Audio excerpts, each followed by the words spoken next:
We're never above learning. And I think people get to a certain level, like you said, and they think I've made it, and you can't teach me nothing, you can't tell me nothing, and that's where they stop. Someone told me, they posted a meme the other day, they said, life is like folding fitted sheets. I wrote back on there, I said, the problem is fitted sheets are not made to be folded. They're made to be stretched across a mattress. When you use it as it's supposed to be used, it's fairly easy, but if you try to make it do something it's not designed to do, it's hard. Such is life. We try too hard to force things that don't belong, or people that don't belong in our life, or force our path that's not meant for us.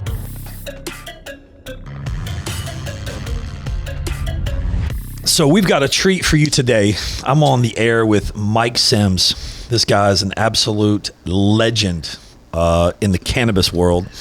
And welcome to Real Talk with Mike Burke. Thanks, man. Appreciate you coming. A legend. Yeah, what? Thanks for having me. Yeah. Not a legend yet, man. Oh, I'm only going to be a legend when I die. That's how we all become legends, and in death. Nothing matters while you're alive, right? Yeah. So what's up, brother? Man, fighting a good fight, living the life. You living the life. What's up with that beard, man? It's got a life of its own.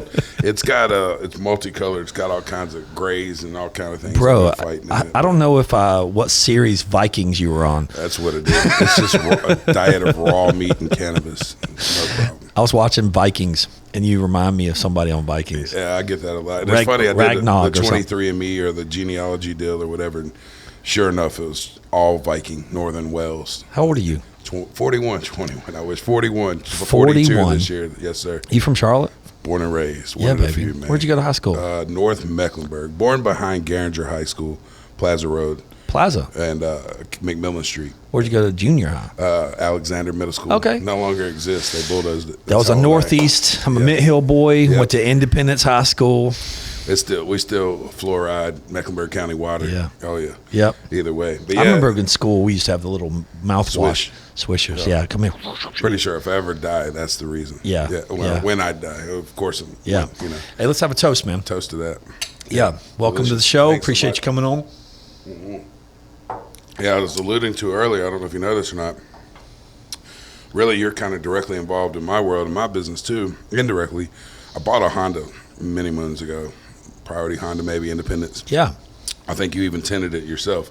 And I had this little pube that was in the window, and it drove me crazy. I could have easily left it. Most people would notice it. It drove me crazy. I was like, I got to fix this damn thing. So I take it over to your shop and take it to Maxim. Of course, how long ago was this? Shit, dude, 20 years probably. 20 plus years ago. Yeah. Wow. And I burn in the dube, and I get to your shop, and I go in to tell, like, I'm here to get it replaced, and realize I locked my keys in the car. So this turns into like a 3-hour ordeal of me hanging around the shop with Maxim trying to figure out how to break into my car because I had no money for a locksmith at the time. But I ended up becoming friends with Maxim. Maxim introduced me to Dan, nightclub business. Yeah. Me and Dan, friends forever, Maxim forever, and got into cannabis business with Dan. So small world, man, but that's ultimately how I met Maxim and then led to meeting Dan. Look at you now. One pube. One little. If you never would have come back. Well, all right. And the rest of the 10, flawless, of course. But the one pube in the window. That's crazy, man. Got me a Russian Maxim. Yeah. So, but yeah, man. A big fan of being from Charlotte. I've seen all your work and everything you've done over the years, and the expansion and growth. It's a beautiful thing, man. You're just like me. We come from an era. You tell people you're from Charlotte, North Carolina, and you get that. Where's that? Is that near Raleigh? Well, they go. Are you a native? Right. I go, well. I went to elementary, junior high, and high school here, so I guess that makes me a native. Right. If they're claiming native after 5 years. So who's moving here, man? Is it Boston or New York? What do you think? All of them. Michigan. That's everybody. Where my wife's from. Yeah, everybody escaping that. Taxes and cold. Well, we're getting there. Yeah. I remember when I had my house in downtown Charlotte. It wasn't downtown, but it was off Providence Road. I got my tax bill, and I got the city of Charlotte bill, and I got the Mecklenburg County bill. And I go, man, I said the city of Charlotte and Mecklenburg County are allowing me to live in my house for over $600 a month. Isn't that nice? And I go, wow, man. So I don't own the house. Right. That's why I kept second guessing owning a house. I'm sitting there, I don't own the house. If you don't pay the tax bill, they own it. First time in 40 years I moved to Sherrills Ford. So I'm now out of Mecklenburg County. Are you? Yeah. Really? Yeah. How far away is that? 45 minutes. You like driving that? No. Hate it. I love being there. Hate everything. Why don't you get a little condo downtown or something? I'm actually thinking about selling the damn place. It's doubled in value. I built it a year and a half ago.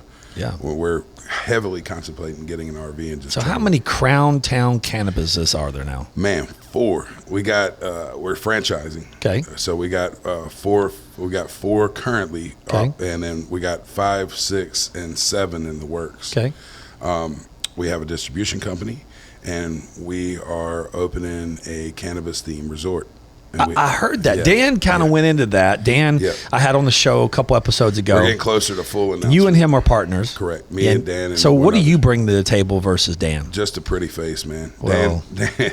Only a face mama would Right, love. that's it, man. You know, it's myself, Dan, and Lindsay, with 3 partners, and we all just kind of fell into what we do. We didn't really assign what we do, but Dan's more back office, business relations kind of deal. He kind of is a right-hand man on that, and a lot of operations, packaging, things like that, where I do a lot of the PR work, business expansion, meeting with people. So what's your background? Prior to cannabis, what did you do? Oh, man. I had a bail bonds. Well, started off, high school, graduated high school. I was a bouncer for 8 years. After high school, I remained being a bouncer, but worked at the bank during the day for an internship. Wells Fargo at the time, just became Wells Fargo from Wachovia. And then I went over to a company called UVest and then LPO Financial. I was in banking and finance, back office bullshit, basically. Okay. So ended up in that. Basically, I went on an all-state interview. They told me I was not corporate material, and it took me 9 years to prove them right. I was not corporate material, but I did it for 9 years. After the 3rd layoff, I cashed out my severance, started a bail bonds company, wasn't making money quick enough, took some more money with a buddy of mine, started a towing business. Money was coming in, it was great, but I still wanted to be in the cannabis business. Sold it, used it my whole life, and we had this opportunity come up. And basically a $5,000 investment, 2018. Got the idea in February. Come October of that year, opened the first brick and mortar store, and we went viral. And we did damn near $500,000 our first month open. That's insane, man. Insane. It was perfect And timing, the cannabis perfect you were storm. selling was not really THC. No, it was it's CBD. hemp. With, hemp. It's Yep. hemp. Well, actually, looking back on it, there's, not knowing, we were buying stuff that probably was a little more closer to the real cannabis marijuana than it was hemp, just because we didn't really test it. Did anybody test it at all? Not in the beginning. No. Did you get any flack from the police? Actually, no. And we got the least pushback from them. More pushback from banking, renters. What do you mean renters? Or places That you tried to rent. Tenants. Okay, places we tried to- yeah. Banking, social media, Google, Facebook. They're still fighting us on that. Really? Constantly. You can't use any normal type of advertising. When are we going to get to where that's... North Carolina probably be the last. Our only hopes of getting a medical bill is come and gone. Thank God it was awful. South Carolina will get medical before this year's out. Tennessee is working on their medical program. Virginia's fully legal now and will be fully recreational selling by 2024. North Carolina will literally be dead last. So you're going to go to Virginia soon? We are. That's where we have a huge project up there. We haven't fully announced to the public, like I alluded to. It is a cannabis themed resort. Yeah. It's in Virginia, very close to Charlotte. And it's going to be amazing. Amphitheater. Have you bought the property? Yes. The property's bought. Property's bought. Planning's done. Architecture's done. Permitting's in process. That's why we have. You're going to have RVs, campgrounds, sites, little lakes. glamping What about sites, tiny homes? tiny homes, tree houses, amphitheater. We need to design some tiny homes. Oh, I got some cool ones. You'll have to check it out. That's cool. But for your followers and listeners, Cannaland.com. Cannaland. You can at least it's called Cannaland. We're going to have a pool? Oh yeah. Lazy River. That's all I want. Called the Blazing Bro, River. I just want to chill, drink all my whiskey. Right. I'm not a huge cannabis guy just because it gives me Sure. it affects everyone differently. You are a cannabis guy. You just got to figure out the correct right cannabis. one. Right. Because my wife is I had some THC. bad trips in Vegas. Yes. I got Yes. too much. Right. And that happens. That happens to even people like me that takes way I too much literally every day sat in a bed and didn't move. and thought you were dying. Yeah. Right. And that happens. Luckily, you don't die. But that's part of the educational process. Once you eat cannabis and it goes to your liver, it becomes tetrahydra 11 cannabidiol. So it intensifies 10 times once it processes through your liver. So smoking is better. Smoking is more regulated. You can feel it, yeah. Right. You Yeah. know when you've smoked. Always say the problem is people, they'll eat a gummy and I didn't feel nothing. And they'll eat another one. I didn't feel nothing. 2 hours later. Yeah, 2 they're hours trashed. later, they're on another planet Yeah. hoping that they don't die. So what's your favorite? Smoking? Yeah. To smoke. I'm a old school purist, roll a joint, smoke a joint.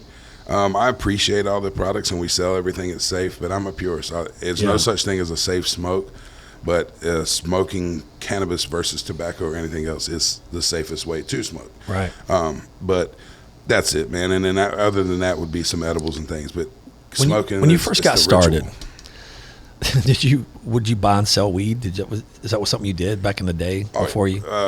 Truthfully, middle school. Middle school. Wow. What are you, like 14, 15 years old? 13. Yeah, dimes and nickels and sometimes. Where'd you get stuff like that? Stole a lot sometimes from my mom's stash. I borrowed some from my mom's stash, but it was around. Hey, you know, and you knew it was a business when you were 13, correct. 14. Well, Dare sparked my interest more than anything. I realized that what they told me this drug was going to do, and they lit it in the classroom, and I was like, damn, I know that smells like mom. You know, That's I had a funny. single mom. My father passed away when I was young from alcoholism, 4 months old. I didn't know him, luckily. PTSD before they knew what PTSD was. So my mom always pushed me towards cannabis, but you know, it came down. I started getting it from her, and I would go with her to pick it up with her guy, and I'm like, you know, Mom, I can get this better and cheaper. And that's kind of how it started.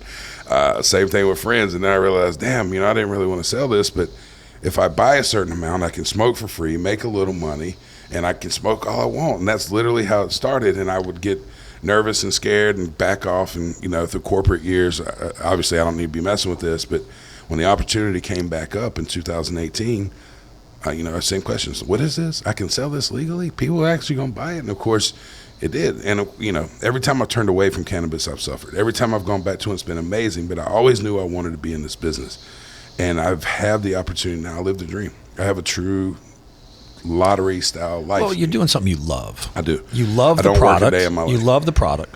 You love the people that use the product because they're usually just chill people. And I have a whole group of people that make me look really good doing it. You know, that's awesome, man. And that's the beauty of it. And that's, you know, what I tell people, it's when this plant, it brings so many people to my life, and you have this commonality, this peace between you that you already have a common ground. Right. So you just build positive from that, where alcohol is great and all, but usually in a bar setting, it's different. You already have that high energy and this kind of competitive space. Now, where question, do you think we're going to ever get to where we have like a recreational cannabis, like when you go to the bar, if you go to like a speakeasy, like ... or you go to like a cool like up, bar Stefan? setting. Yeah, Stefan, what's up, baby?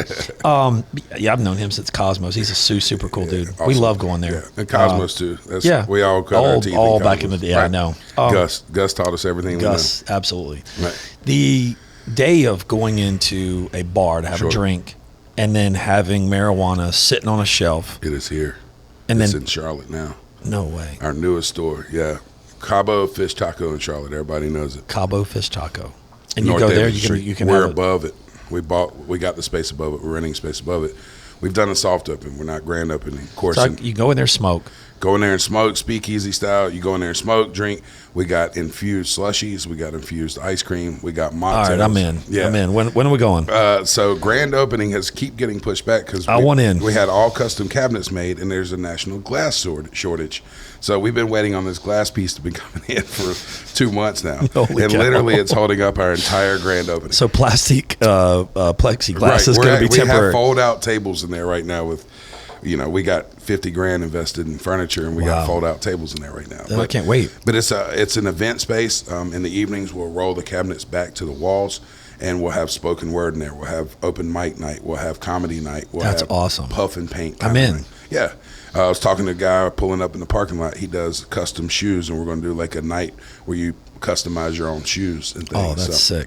And you know, you're innovative, bro. Right? Well, it's like having a time machine, bro. You go out west, you see what they're doing, you see what they're getting right, what they're getting wrong. You come back and duplicate it your way. And then alcohol, we know what happened post prohibition with alcohol. We saw the doors open up and the progression. People started, okay, it's legal. Now we want a lounge to consume. We need a place to buy it. So we're just following that same guideline. let's do it. Let's do it again with alcohol. Let's replace alcohol with cannabis. Do it like they did it, and a little bit better. Sounds awesome. And right now we're So operating in without Charlotte, regulation. it's going to be hemp. Hemp, but we have products that will get you way higher than the legal products you can buy out Wow. west. I have a product right now. It's a syrup, Cannaland, with my face on it. Cannaland has Delta 8, 9, and 10 THC in it. I purposely made it to wreck you.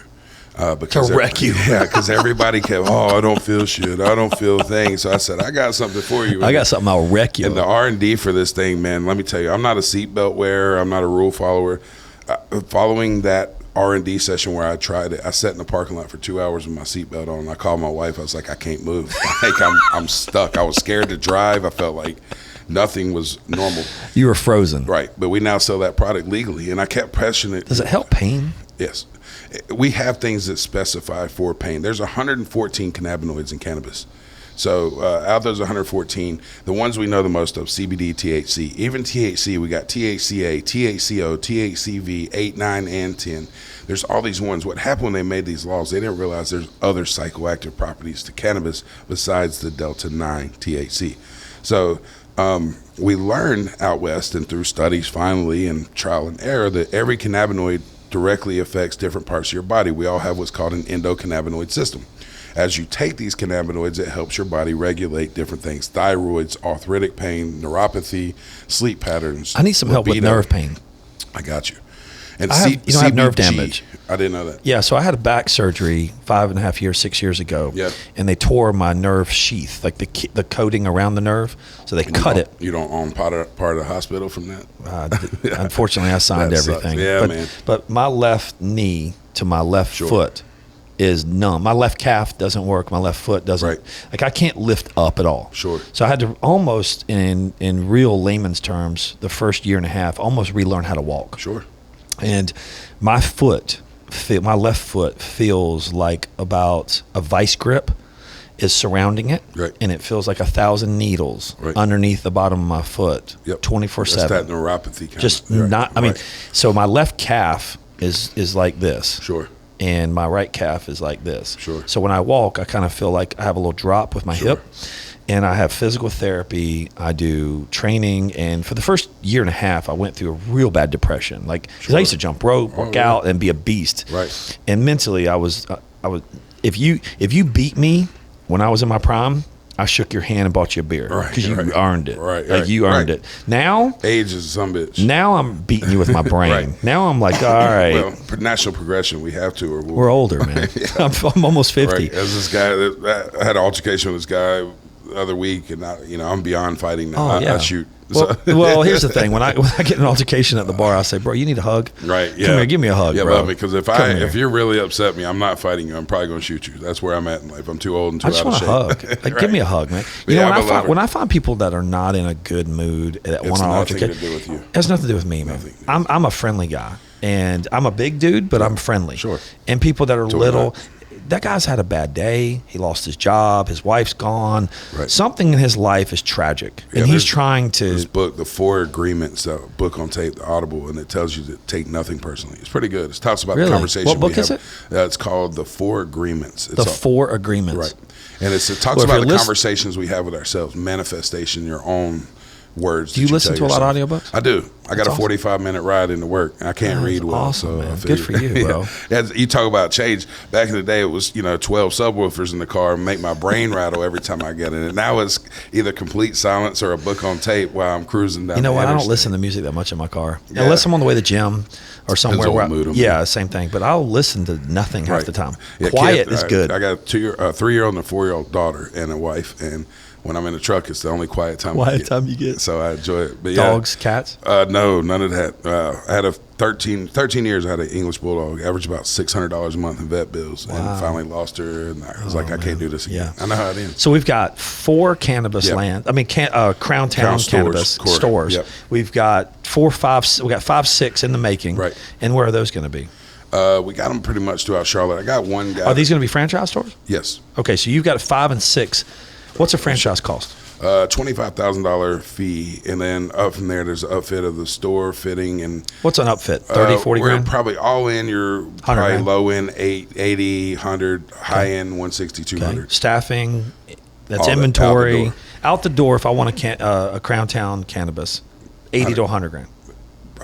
Upwards 150, 200 if you go all the way in with a huge space. But most Small spaces, space, what, 2,000, 1,200 square feet? 13, 1,400 Okay, somewhere. cool. We learned that bigger is not necessarily better. What's the time frame on getting your investment back? 2 years?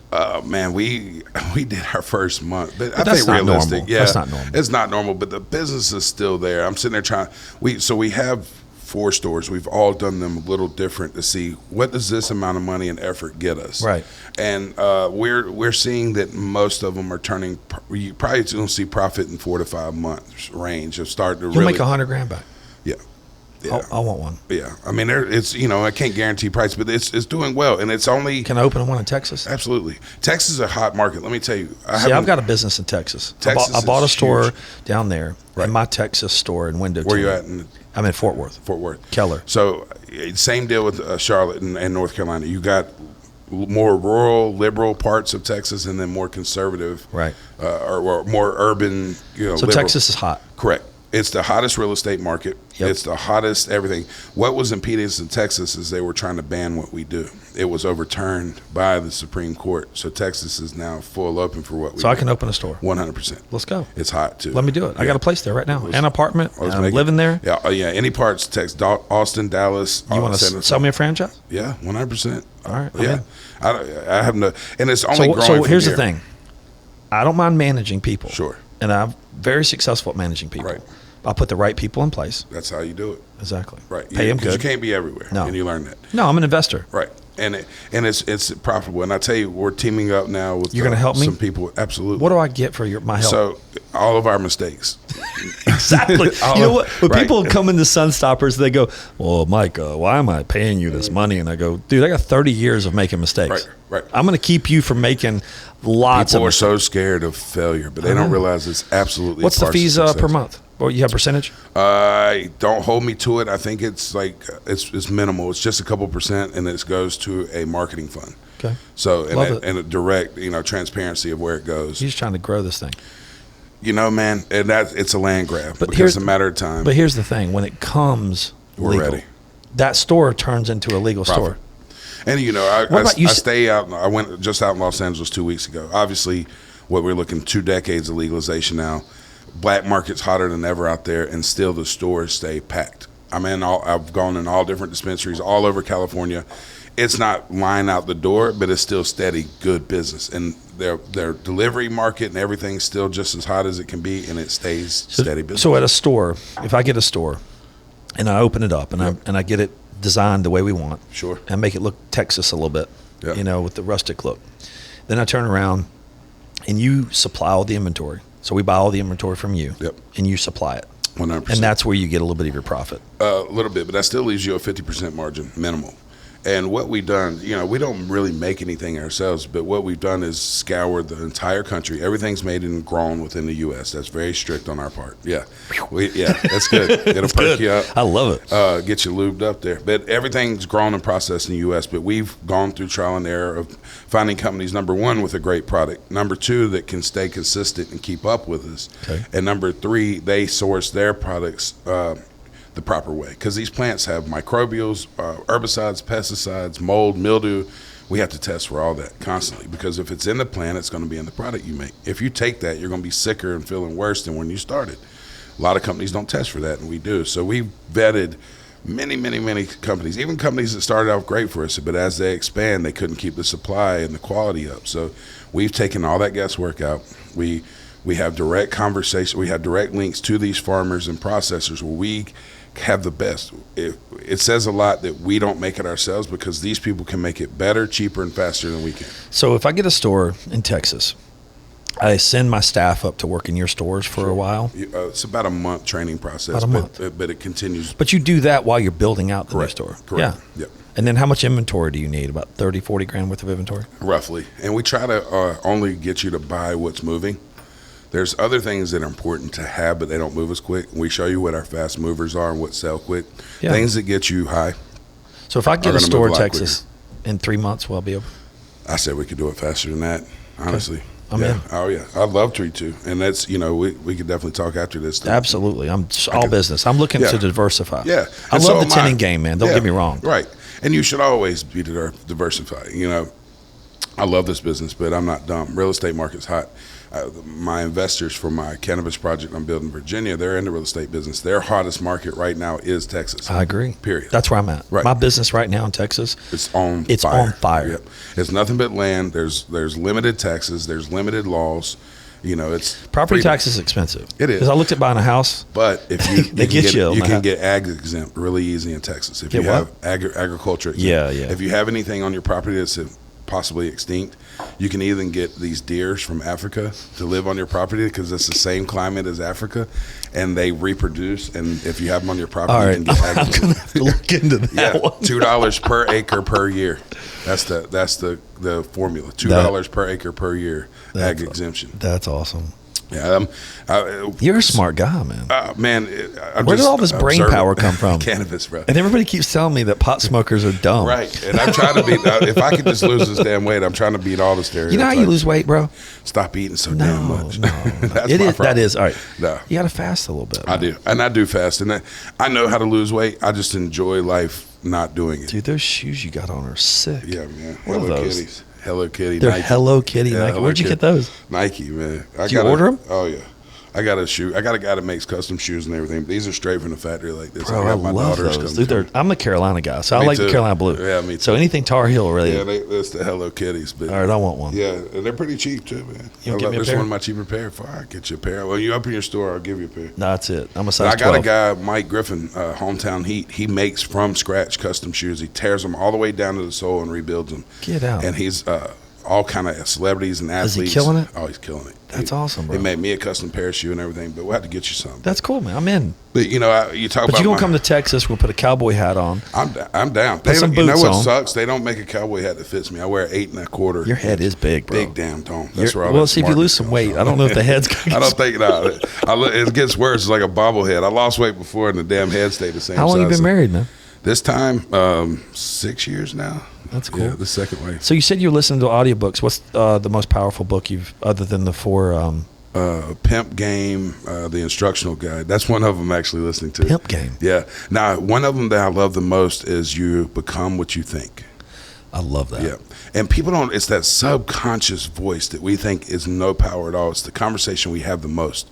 We talk to ourselves the most. And what we tell ourselves is what we're capable of. And I think you probably had the same journey. I live it. Once you achieve that first thing that you thought was unachievable, it's an addiction. It's like, oh shit, I can do this. And then it's like, let me take the next shot and the next shot. And when you're not missing shots, you'll take all of them, But then you get humbled every now and again. Okay, maybe I shouldn't have took that shot. But, it's an addiction for me now. And I'm no longer scared. Fear kills everything, kills dreams, kills people. One thing that I've done is I've really worked hard in the last couple of years to become debt-free. Yes. And when you're debt-free, man, you know how much power you have mentally? Yeah. You're unstoppable. I don't know if you edited it up. They call it, was it Fuck You Money? Is that the one? Fuck you money. Fuck You Money. Yeah, I'm not quite there yet. I Yeah. figure when you got a jet, Right. you got fuck you money. Well, what happens with me is I pay off the debt and I feel good. Then I go add something else. I do that too. Right. So, Yeah. But my wife and I, consequently, when we built this house in Sherrills Ford last year, we sold our house in October. We couldn't move in until February. So we were bouncing from Airbnb, but we had no home.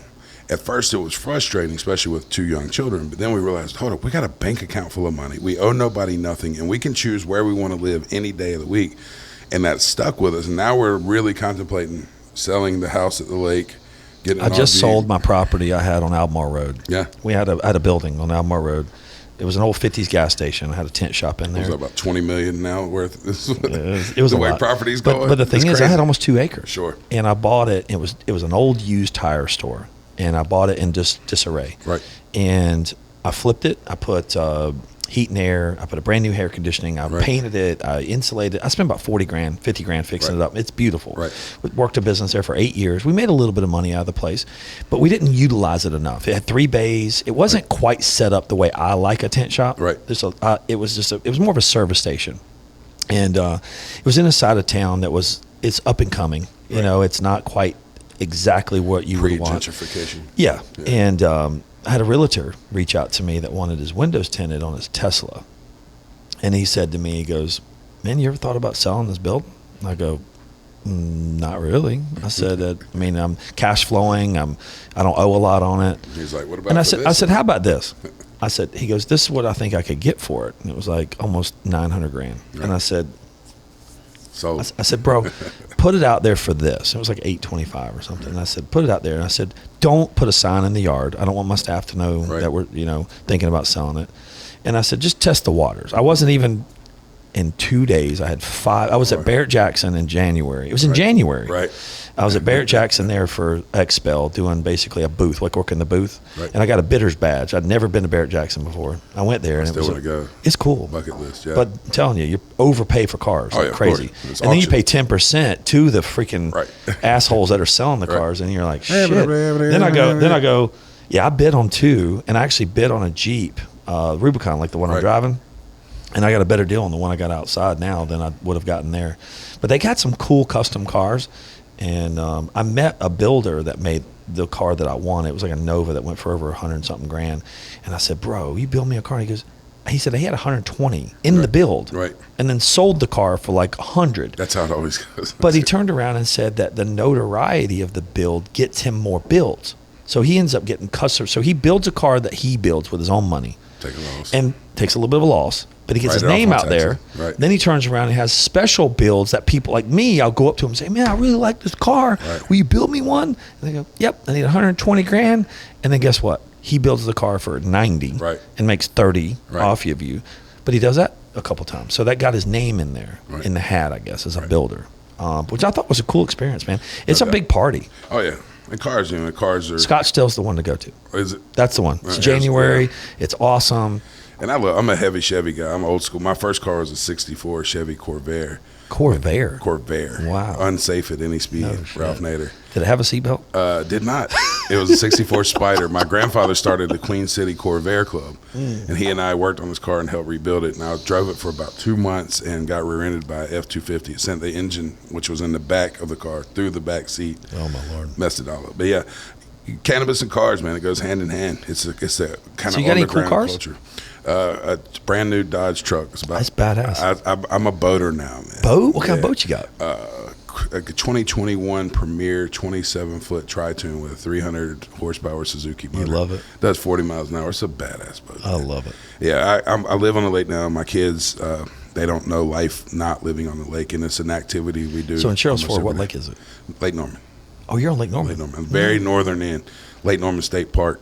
Yeah, you pull out of my cove into the next cove, and the baby lives over there. Oh. But I'm up northern end, Cheryl's Ford. We've got 3 jet skis. Yeah. We've got the 1800 supercharged. So fast. They're 75, 80 miles an hour. They're so fast now. My son is a motocross rider. I love riding them, but it feels like all you do is keep it from shooting out from under you. I'm a cruiser now. I'm the old guy. Yeah. I have these JL audio speakers. I'm out there doing about 40, just doing my thing. My son flows by me, comes spray me with water. I'm like, bro, do your thing. Man. I'm chilling. Yeah, I've gone through about 5 jet skis now, but they're fun. They're fun, but an at hour, 41, give me a couch to sit on. Yeah. That's what it feels like. I'm telling you right now, though, my back and my neck are sore. So back to that, man. I got something for you, but people got to remember. You got to remember. I'll give you something, but you got to use it every day. Every day. Okay. It's a vitamin. Okay. And we have this endocannabinoid system. It's for neuropathy. Every day. And what we'll do, we'll give you like a tincture you put under your tongue, okay, and then a topical, and you're going to fight it from both ways. You give yourself 2 to 3 weeks to a month. You start to see a difference. Before then, by then you probably won't have an issue at all. I need it. And I'll give it to you. Drug dealing 101. First one's on me, but you gotta try. You gotta actually use it. Hey, if the audience didn't hear that, drug dealer 101. This first one's on me. Right. But yeah, that was that pimp book you read. You're right. But I can't. It's funny. It really is. It's the pimp game instructional guide. It's one of the pimp game. Yeah. And if you want to be a pimp, that's it. Who wrote that book? Do you remember? That's funny. Go get it. Yeah. The pimp game. Audible, we all know Audible. Yeah, that's all I do is Audibles. Right, and someone put me on, because who has time to read anymore? But it's funny, man. But you're gaining knowledge. So much, man. And honestly, it's just, a lot of it's kind of common sense and things, but you pick up little nuggets as you go. But these self-help books, man, are really big. I'm a huge Jay-Z fan, so of course I got his book and his business book. And he's one of the greatest businessmen of this. He's a billionaire. Yeah, he hangs out with Warren Buffett. But I got The 4 Agreements, huge book by Miguel Ruiz. How to Be Unstoppable. That's a great book. Rich Dad, Poor Dad. Yep. Great book. The Pimp Game, the instructional guide is by Mickey Royal.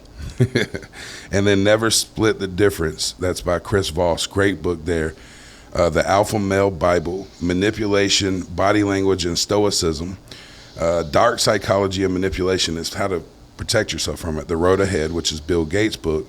The 48 Laws of Power. This one's great. This one's a great one. Yearbook by Seth Rogen. It's his autobiography, and he reads it himself. He narrates it himself. That's cool. And he tells like stories how he met Kanye and shit. It's hilarious. Of course, the Jay-Z book, but the one I told you about, You Become What You Think About, and that's by Vic Johnson. I want that That's list. the most powerful. I'll send you this. Send me that list. Yeah. Send me that list. It's the most powerful book I've listened to because, again, it's that subconscious voice we talk to constantly.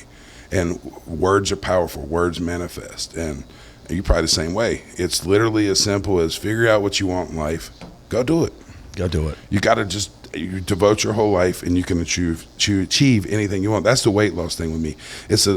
I'm an all or nothing person. So I'm not going to be like, let me eat. Like I either eat completely healthy or I eat like a 2-year-old child. Here's the thing. I've known Dan since he was 19. Right. And he has been 400 pounds, and he has been 300 pounds, Right. and he's been 500 pounds, right. and he's been 200 pounds. Right, yeah. It's like, and I feel his pain. We talk about it. We struggle with that, weight thing, but it's kind of, with success brings dinner meetings.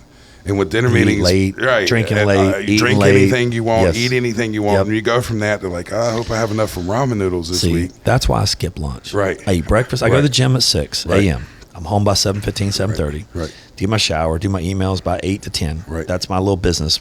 Then 10 to whatever is phone calls and problems that are coming, like I call it the ammo being thrown at Right. me today. Like when I wake up in the morning, I don't have any problems. Sure. I create my own, and then my company has problems or people have problems, and then I'm sitting here solving problems. Right. And then by lunchtime, I try to be hungry. Right. So it keeps me hungry. Right. So I have that man, I'm hungry. Well, you're more clear thinking You when you are. have an empty stomach. I'm That's not been proven. kidding. Yeah, for 100%. sure. I've learned. And I try to fast a lot. And then too, about so. 6. So what I do is about 7:30, 8 o'clock, eat breakfast. 7:30, eat again. So Right. I try to eat maybe something very small during the day, but I'll eat dinner about 7. Right. 7 to 7. That's Right. kind of Right. my block. Right. But I go all day. People are like, man, you want to have some lunch? Right. Not And really. it's what you get used to. And I couldn't, Dan and I both got used to doing some fasting and stuff. But again, breaking up that I have 2 small children and a wife, and we vacation a lot. And a lot of people would offer you stuff. kids, yeah. And, it's like, if you're not going to eat it, I will. And just, What I've done is I go eat dinner, and what I'll do is I'll cut half the steak. right. And I'll eat half the potatoes, Right. and I'll just kind of push it off. Like dessert. I'm weird about dessert. Like Right. if I go to a nice restaurant, You got to have it. dude, I order 4 desserts. Right. Like I'll be like, What's I want that that one, money that thing one, and that again? one. But I'm very disciplined. I'll Right. eat one bite, and I Right. throw them back. Right. So I'm very good at being And see, disciplined. I come from a poor upbringing, so Yeah. it's like You eat ate- everything. if on it was your in plate. front of you, eat it. Right. You're wasting it. And then it was like you got rewarded and high-fived if you cleaned your plate. And if you didn't, you didn't eat everything. I grew up the same way. Right, and I'm like trying to unlearn that, but it's all out of love. But yeah, you talk about, the problems and stuff. I think people think with success your problems go away, and that's so. And myself too. I'm thinking, more money, more problems. My only problem is money, and I fixed the problem of having money and brought so many more. And like you were saying, your problems that come to you daily. So I try to tell people my problems are no different from yours. I just have better tools to handle it now and more means. Too many times people take a bad moment and turn it into a bad hour, to a bad day, to a bad week, when really all it was just a bad moment. And if it's that adversity that I'm trying to learn to overcome, look, we're still in this. This is just a hiccup. Find a way around it. And as you mature in business more, you learn that problems aren't going to stop. It's just how you handle them. Mm-hmm. So I'm trying to get better with that, never to underreact or overreact, right? So, and that's the thing. You talk about problems. Like literally last week in North Carolina, we finally won total legalization for what I'm doing. They finally protected us. Came down to the 11th hour. They were about to make everything I do illegal, literally with a stroke of a pen, make our business illegal overnight. We won that one. As the guy's calling me to congratulate me, our Blake Butler, the guy's representing us in North Carolina, he called to congratulate me on my win in North Carolina. He explained to me, you're about to lose in Virginia. They're about to make everything illegal in North Carolina that you just won. They're about to make it illegal in Virginia to protect their legal market. So every day I fight for this, every day. And nothing's different. It's a stroke of a pen. It's a new politician. It's a new elected official. They can come in, change their mind, and put you out of business overnight. So you can either let that consume you or let that fuel you. Where do you think the biggest growth is? Texas? Texas. Yes. Texas has the need. Texas is no different than North Carolina. You got Austin, you got Dallas, you got Houston, you got these very heavy populated areas that have the same weight as these rural areas because of gentrification and gerrymandering and everything else. Texas tried to ban with everything in their power what I do, and they lost. Now it's a flood of people saying, let me get this business. The business, everybody uses cannabis. You can make a law about it all day long, but everybody uses it. It's huge there. And there's no surrounding states that they can immediately get it brought in. So their real estate's hotter than ever. Their jobs market for companies and corporations to come there is hotter than ever. And the need for cannabis is hotter than ever. And they also have a huge alcohol scene with bourbons and everything else that's become popular. I hated Texas when I first started going, and still parts of it I kind of do. Dallas is a damn dust bowl. I can't stand it. But the other parts are beautiful. Austin, the hill country of Texas and all that. But I think that's where we're headed. People want their guns, they want their freedom, they want their space, and they don't want the heavy burden of taxes. Well, California is moving there. Right. California, Florida, California, Arizona, their taxes are preposterous, but the problem is they're bringing the same mentality. Mindset. That's what right. Parts of Texas are either heavy red or now starting to be far left.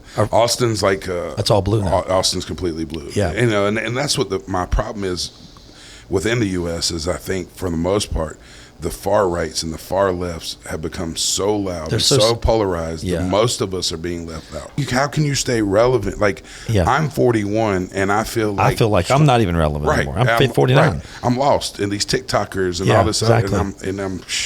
and this whole metaverse and Web3 and all that. I feel like my parents with the flip phone. You know what I mean? So it's like but at the same time, it's perfectly designed. They know exactly what the way I look at it is we have the United States, most powerful country in the world, right? But this is the best we have. The best too. This is the best we have. I can name 10 people that I can't stand that are better qualified for this job. And that's what kills me. And I think it's $1 billion now, or not north of that you have to raise to become a presidential candidate. By the time you raise $1 billion, you owe your life. You owe so many favors and so many backs you got to scratch and that's what sucks is I'm ready to go up there and fight these Republicans because in North Carolina, that's our opposition. I don't care what party they are, but the opposition must come from Republicans. I'm ready to fight them and you're wrong and all this. And they say, Mr. Sims, I agree with you. I agree with everything you say. However, my party lines don't agree with it. So I'm not going outside of party lines. And I find the same thing on the left side. And it's like, there's no more. You have all these people that really agree with you, but they can't go across, but they won't get reelected. Right. It comes down to votes, constituents, and money. So where do you see cannabis in the next couple of years? It'll go federally. We have a bill currently that's sitting, a bipartisan bill that's actually passed the House, is going to the Senate, but it's the MORE Act, M-O-R-E. It's an acronym, Marijuana something Expungement Act. I forget all. So what does that do? Ends federal prohibition. It expunges nonviolent drug offenses. Good. And that's a good bill. A huge bill. And offers a grant to those with nonviolent drug offenses to get into the industry. That's awesome. So I see it ending federally. It's coming soon. However, with federal, is that going to open up the banks? Yeah, the Marijuana Act, the Banking Act, has stalled several times, but that's supposed to open up the banks. So how do you get a bank account? Look, we went through 4. They kept opening and shutting and whatever. Who are you with now, Truist? Truist. BB&T. We got grandfathered in. And we told everybody from the beginning, this is what we're doing. We're grandfathered. we're grandfathered. So if I go to Texas, open up a business, buy a franchise. We have other banks that would work with you, and some of the people like Square for processing and stuff that banned me for life. And now they don't. Now they're begging for our business. So yeah, they're seeing the transaction go. No, we want you back. We joke about a story in Nikki's Lotions. I was sitting in the Rim store. On the Independence, right next to Car Stereo Warehouse. Yeah, that's my boy. I was getting rims, and I got the call, hey, credit card processing just got shut down. And I'm standing there, I'm like, shit, what do we do? And I looked at my wife and said, we got to do something. So I was like, get on Square and open a new business. And she's like, what do I call it? Nikki's Lotions. And we put it on Nikki's Lotions and everything. We ran $120,000 in like 4 days through this Nikki's Lotion. Of course, Square is like, nope. And then it prompted this whole IRS investigation. We had to fill out this different form. It was so, we fight through this constantly, man, but it's loopholes. But we've been completely up and up the whole step. This is what we do. This is what we're doing. One guy lied for us. He ended up getting fired, and they shut down our bank account. We went to a credit union, told them it was a personal account. Same deal, ran $200,000 through it in a week, and they were like, yeah, no. So, but it's coming, more issues, but we're hoping that it comes soon. But when the federal prohibition ends, that takes a little bit of the profit away for us too. And right now we're able to do what we're doing regulation free, mostly tax free. There's no additional taxes we're having to pay. There's no regulatory fees we're having to pay or anything. That's really the Wild West. I can sell this stuff to children and they won't stop me. We ourselves set up the law. We don't sell under 21, but we can sell it to babies if we wanted to. There's no testing in North Carolina for safety, just the THC content. Even that test has a 30% fail rate. So it's like nothing's in place. It's a house of cards. Right now in North Carolina, if you have cannabis on you and you say it's hemp, that's where the conversation stops because they know they can't prove without a reasonable doubt. So in some ways you could say we're already legalized, but we'll probably be dead last. South Carolina and everything around it. Right. So all you got to do is, hey man, I'm just smoking hemp. Right. My business partner and her girlfriend were riding through Plaza Midwood over the winter and rolled a stop sign. And they had just lit a blunt. His car smoked out. Cop pulls them over. They roll down the window. The cloud smacks the cop in the face, and he didn't even comment on it. That's what it's like in Charlotte right now. And I sat with Spence Merriweather, the elected DA, and he said, I don't even prosecute anymore. He was like, it's not worth my time. He said, the only time we keep it is for probable cause. So we can go after gang members, money laundering, larger other drugs, But, that's what sucks. You're ready to fight all these people, and they agree with you. And you got the DA saying, we're not prosecute. You got Republicans and Democrats saying, I agree with you, but still we're here. And that's what's frustrating. But at the same time, it keeps There's a supply there, though. Like if you want to grow, and the growers are there, the labs are there, everything's there. We've had, and that's what people don't realize, in North Carolina, there's been a thriving industry for 30 or 40 years. This isn't new. Right. And we have some extremely talented people that had no choice but to leave the state and to go to other states, and they're just dying to come back to share their talents and their wealth. So who's making the best marijuana right now? So California? We're working on national brands, and yes, both. Here's the deal: Oregon, California, completely legal, both states, recreational. You can have it, whatever, in both states. You can have it here, have it there, but the minute you drive it across state lines, it immediately becomes a felony. So there's no interstate commerce whatsoever, even with bordering states. So that's what that means. If the leading companies in this country are like your Jungle Boys, trying to think of names, Burner with cookies, they're closest to what we have as a national brand, but what they're having to do is set up full operations in each state. So they have to grow in each state, process in each state, license in each state. Too much. Right. Where most businesses do all the growing, processing, everything, and ship it out. Right.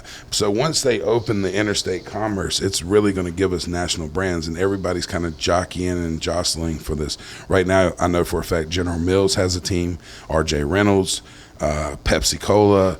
These huge corporations have a team of people ready to go, and they're waiting on this federal piece. So as bad as I want it, it's probably going to be a little detrimental to my business, because then they're like, everybody's going to jump in it. How do you compete with a General Mills or whatever? So what I'm hoping is have all these pieces in place. Well, it's going to be like Amazon. Correct. They're just going to drop ship everything straight to your house. Right. And we're you want this, bud? Go to this website, like click. It's like any business. If you try to remain to do business the same way forever, you're going to fail. So you got to be quick to adapt. Do you guys have any online? 100%. People drop ship? Yep. That's awesome. Yeah, we were luckily online pre-COVID, but it quickly forced us to digitize our entire business, and it was a silver lining for us. Everybody was at home unemployed. Of course, we boomed. You know what I mean? Everybody wanted to sit at home, get high. They had nothing to do, and they had government money to pay for it. So we saw it boomed in that time. You know, we struggled, but and then at that time people couldn't see their doctors and things. So we literally had doctors sending their patients to us. You know, and it gave us probably the most legitimacy and the most growth that we've seen yet. If you're a young man and just graduated high school, and you're 18 to 24, and you want to start a business, what kind of business advice, after you have failed and succeeded in so many different things, what would be like your top 3 things that you would tell somebody? Do what you love, do what you're great at, and do what you love. Start small and don't be afraid to remain small as long as you need to be. Too many people, including myself, you see this growth and you're like, I need to do this, I need to do this, and you lose focus on what gave you the success to begin with. So I guess remain focused on your core business, what your bread and butter is, and give that all the love until you perfect it. And then at that point, think about expanding. But I think too many times we try to expand and not give it the proper love it needed. You know, and understand that success is always going to be a stair step. Even if you take the elevator, you're going to miss so many lessons along the way that's going to ultimately make you fail. It's kind of like building or working on your own car versus getting someone else to do it. Yeah, you can get somebody else to do it, but you don't really know how it works. And so if I gave anybody things, start small, stay as liquid as possible, stay focused on what you do, and don't branch out for that. And then ultimately is never give up, man. You know, the story of Colonel Sanders and KFC, I think dude was 80-something when he finally saw the success of KFC, and he tried everything. And too many people, including myself, gave up, I think, right before our big break. And it's easy to do that. And it's easy with the naysayers, and it's easy to, everybody I pitched is, I'm about to open a cannabis store. And I kept this, I still got it, this little jar of hemp that we bought in Wilmington that inspired me to open the store, and I showed it to everybody, and they're like, people gonna buy it? It's just doubt. But people only express their doubt in themselves to you. And you got to realize that they're expressing their doubt, not yours. So I use that and let that be my fuel. And so I guess my third word of advice is don't listen to people. Listen to yourself. You know, people are going to limit you and put you in a box and doubt you because of their own doubt. And I also learned that people want you to be successful, but not more than them. And where you'll see the most shade and the most salt comes from is those that are closest to you. And someone told me one time, it's hard for them because they realize you come from the same place, yet you're in completely different lives. But too many people compare themselves to others, and you're really only in competition with yourself. That's it. And, I tell so many people that I know that, like, man, I've always wanted to do this. I envy you. I live vicariously through you, but I was always so scared. I'll be honest, if I didn't get laid off for the third time in corporate America and get that severance package, I'd probably still be sitting in corporate America, making a 6-figure salary, wanting to jump out the window every day because I hated my damn life. Hated it. And, if it wasn't for that fear being removed where I didn't have a choice, it's like, well, you can remain in this hellhole or you could take a choice or take a chance. I took that chance, and I wouldn't have done it naturally. But now that you did and you realize you have no one to fall back on, what do they say? You keep from working 40 hours a week, you start working 100. That's kind of what I did. But it's that fear thing, man. And once you lose that fear, you go, what the hell was I fearing? And you realize what you work so hard for other people to build their companies, you put even half that effort, you make double the money you were making. So, I guess I tell people, take that chance. What I've done in Sunstoppers is I've told everyone that works within this organization that I will feed them, I will invest in them. If they want to take the leap and they want to go do something within the organization, I'll be your big brother. I'll be your investor. I'll be your mentor. I will coach you. But you have to have the ambition. You have to have the drive. And you got to change some habits in your life. The sacrifice. They don't want to do it. They don't want to sacrifice. They want that steady. What someone tell me, and I didn't understand. You'd be a millionaire. Well, what are you willing to sacrifice? And I'm like, but I've sacrificed so much. How you ain't sacrificed shit. No. And it's true. Elon Musk, people don't realize, he talks about how people call him lucky all the time. This some bitch works 7 days a week, 16 hours a day. So, what do you give up doing that? Yeah, he lives cush otherwise, and that's it's not really cush because his brain is on. Right. And you're probably the same way. And most I'm on tilt entrepreneurs all are the the same. time. Oh, yeah. It takes drugs or force to shut that off. I call it tilt. Yeah. I'm on tilt. 100%. And it's just because it's like glasses. It's rose-colored glasses. It's like a magical pair of glasses. Once you put them on to see things for what they are, you can never see it how it was before. I had a friend I grew up with, and I used to tell him, he was like, Mike, man, I just wish I could be like you and do the thing. And you know what? I looked at him one day when I was stressed out. I said, man, I wish I could be you. Right. And he goes, what do you mean? And I go, Not bro. give a damn. I said, dude, you drink beer, you go home, Right. you're playing your guitar, Right. you're just chilling out, watching it. Last time I came over there, you were like, man, I watched this show on Netflix. Right. Man, I couldn't tell people the last time Right. They it's, don't understand. when you eat, sleep, and breathe Right. something. You're getting paid or getting laid. When you're getting one, the other one's getting away. And something's always suffering. Wherever you give your focus, everything's going to suffer behind you. And it's that balance of, because I'm a husband, I'm a father, I'm a business partner, I'm a friend. But you realize something's got to go. And more than one Can't be friend to everybody. Right, can't be. And you got to realize that it's all love. It's not that I don't love you any less. I'm building my empire. The thing I always say is I support people who are ambitious. Yes. If you're ambitious, Right. I support you. But here's what's crazy, and you alluded to that, talking about helping your staff and stuff. Here's the thing. I felt the same way, too, because I used to volunteer all the time, and I realized a lot of these things, I was impeding their progress more than helping them, because you do more and give them more, and they expect more. But they stop working as much. They stop working as much. There's a price. Right. Not say price. There's a dollar amount Right. that they've got in their head Right. that almost is a brick wall. Right. I have guys years ago, not currently, because I have really good people in this company. Right. Like I'm telling you, the mindset of everyone in Sunstoppers is amazing. I'm so blessed, and then I'm not really blessed, but it's like I am blessed, and just in that realm of words. Sure. But I tell people I'm a coach, and when you see a winning team like the Patriots back in the day, like Right. the Cowboys back in the day, Right. like like you see Tom Brady, when you have a coaching staff of people that create a mindset that infuses itself with everyone else. Right.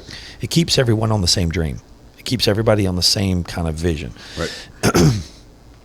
But what I found years ago is that when I saw people hit a pay structure, it's like they work their pay plan. Right.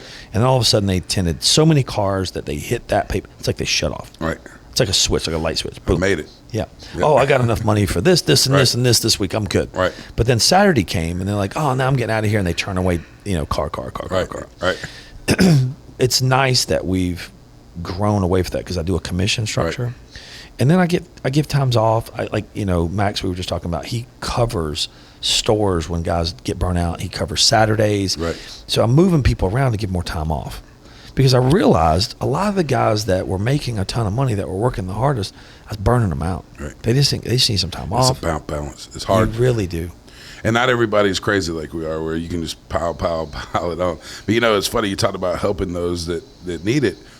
It's funny because the ones that really put forth that initiative and that you want to help really don't need your help. It's all good. Probably something out there. Yeah, it's a thing outside of there. Oh, yeah, it's all good. Yeah. But, the ones that you want to help don't need your help. And that's what's kind of funny. A lot of people, when I started at Crowntown, why didn't you come to me? Why didn't you tell me or whatever? Why didn't you partner with me? And I'm like, well, if I needed you, I wouldn't have had the success. You know what I mean? So it's like the ones that have that drive don't need the help. But there is occasionally people need the push. But I think you've been in it long enough, like I have, where you can tell within 5 minutes of talking to someone if 90 seconds. Oh yeah. No, yeah. within Yeah, 90 yeah. seconds, Right. I can tell if you're ambitious. I can yeah. tell if you're driven. I can Right. tell if you have confidence. Right. I can tell if you have And you ask them. It's just by asking questions. Couple questions. You want to do what? Okay. What have you done so far? Yeah, who are you? Right. And then you start with, Yeah, where do you live? Right. And then the excuses. My favorite saying in the whole world: if you want it, you will find a way. If not, you'll find an excuse. crackheads who are Crackhead. broke. Right. Find a way They to get will crack. find it every day. I don't give a shit. $300-$400 a day. They will come up. They with it will no matter figure what. out a way to get it. And that's the kind of crackhead mentality. I tell them all the time. You really need that. to be successful. 100. It needs to be the first thing you think of and the last thing you think of when you wake up and when you go to bed and everything in between. If you're not thinking about what you're trying to succeed at, you're not going to. It takes that dedication. So, you got to reprogram your brain. Oh, yeah. Remember what you said in the book. Yeah. Say it. So, you become what you think. You become what you think. And it's truly that simple. And these vision boards and The Secret and all these other books that allude to that, it's the same thing. You make up your mind and you do it. It's literally cliche and easy and dumbed down as that sound. It comes down to that. Make up your mind, come up with a plan, and execute it every single day. And if you're not working toward it every day, you're probably going to fail. Right. Exactly. So how many years now for you in business? First time window tinner to So now? I graduated high school and went right to college. What year did you graduate? I graduated in 91. All right. I was 99, a little bit later. And then I went to Western Carolina and got a marketing degree in 3.5 years. Right. I went to summer school every summer. When I graduated, my dad looked at me and told me that I needed to get a job in sales. Right. So I went to Scott Clark, Toyota City, and started selling Toyotas. And I learned a shit ton about money, finance, right.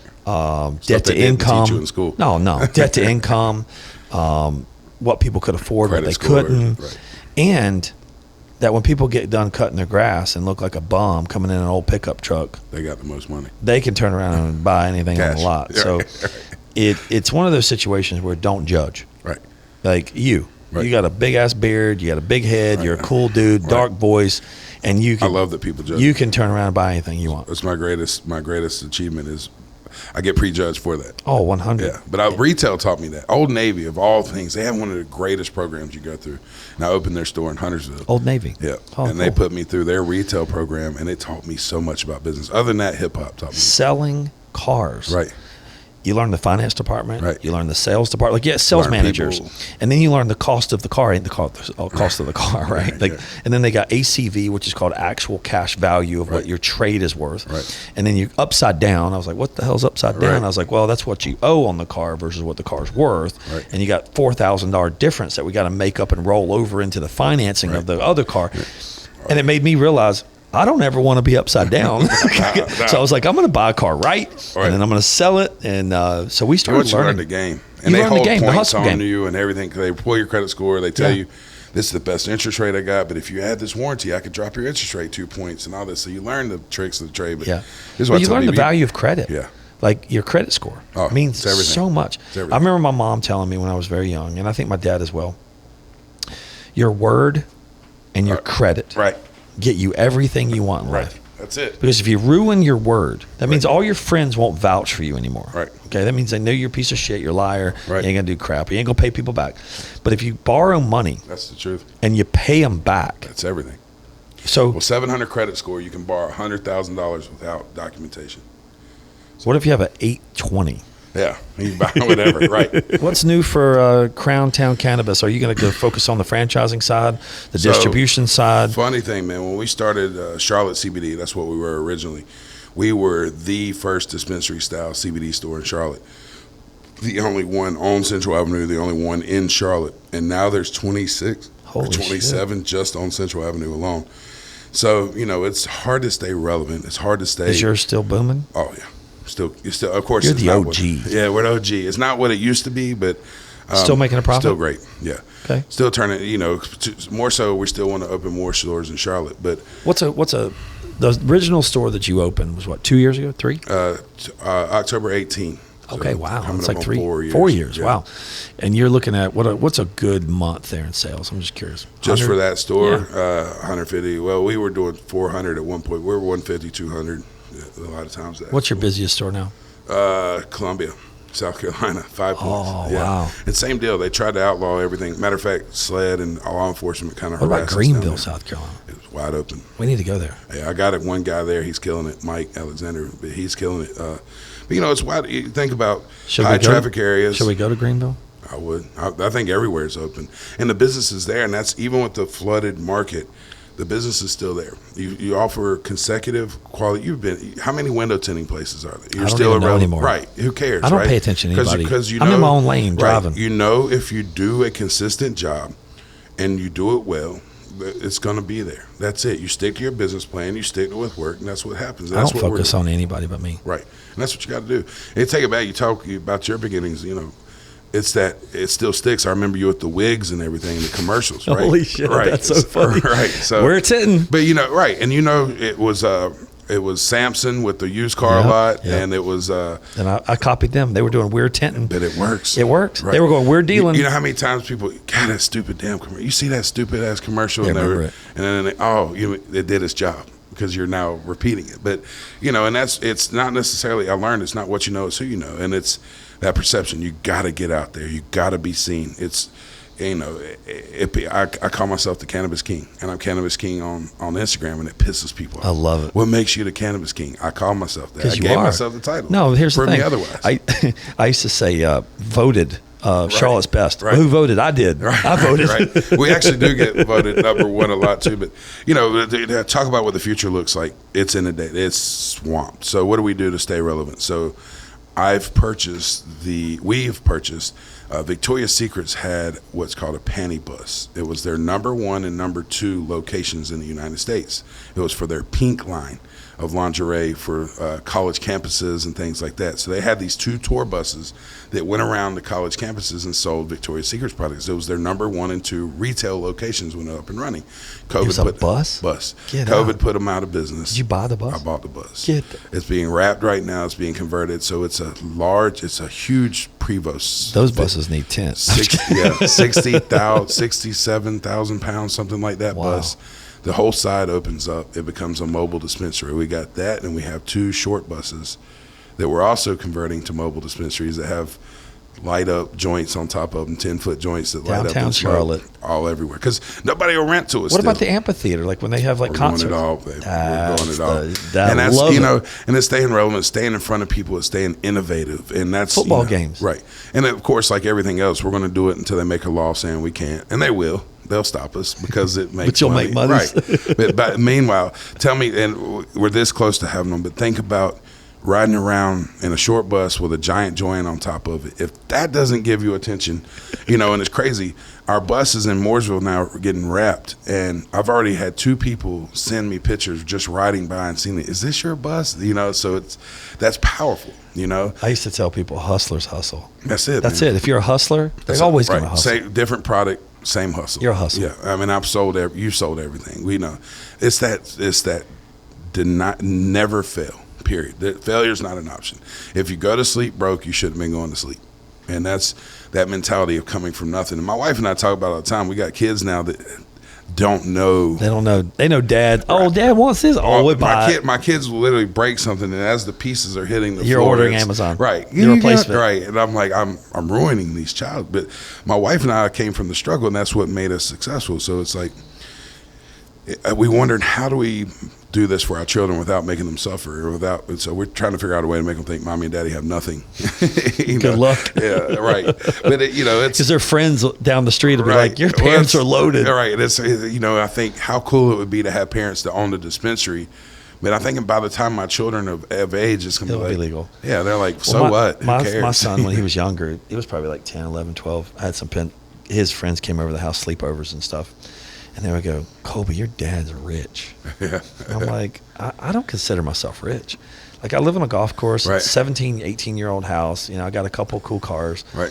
But, like, man, I still get up every day. I still tint windows. I still grind. But you are, man. And money's just... I still grind. But, richness is so much more than money. You realize that. Yeah, it's not about the money. But it's, give me nothing. I'm just as happy. Probably happier. But I know they created a reality show, but I know a couple years ago, I was talking to some friends at a bar drinking, and I said, man, we were all entrepreneurs, right. All of us. We were sitting there, just different fields, just right. Very successful. And I measure success in different measurements. Like everybody has different, relevant spectrums of how they want to say success is. Right. Right. Because I consider myself successful, but in my mind, I'm not successful, right? Because I haven't finished the journey. Right. The journey is not. I haven't wrote the last chapter of the book yet. Right. So that's not success to me yet. Right. I haven't written it. Right. When I write and sign the signature and say the book's closed, I'll say, okay, there's a level. Yeah, but then what do you do then? That's exactly right. What do you do? Then you quit. And my family member, like my grandfather stopped. Both grandfathers were mechanics. and they stopped because they could no longer see or their health, and literally right after died. Yeah. It was like, and people are always like, what are you going to do? Of course I want to retire. I want to retire as far as I don't have to care about money anymore, but I need something to do every day. Every day. Or I'm going to cause problems. You got to go get crazy every day. Right. But yeah, man, success is measured in so many different metrics. 100%. And, it's funny, I'm a big MTV fan. I'm sure you're back in the day, The Cribs. Yeah. I don't know if you remember Redman was on there. Yes. And they showed him that janky-ass apartment. And he was like, this keeps me hungry for success. He's like, if I'm sitting up in a mansion somewhere loving with butlers, I'm not going to want to do nothing. He's living in this grimy apartment in New Jersey, and he said it kept him hungry. I think his cousin was passed out on the floor. He kept his money in his shoebox on the refrigerator. And I'll never forget that episode. He's like, if I didn't live this way, I would get too comfortable. And I think we all get too comfortable, and comfortable comes complacency, and nothing comes good out of comfort zones.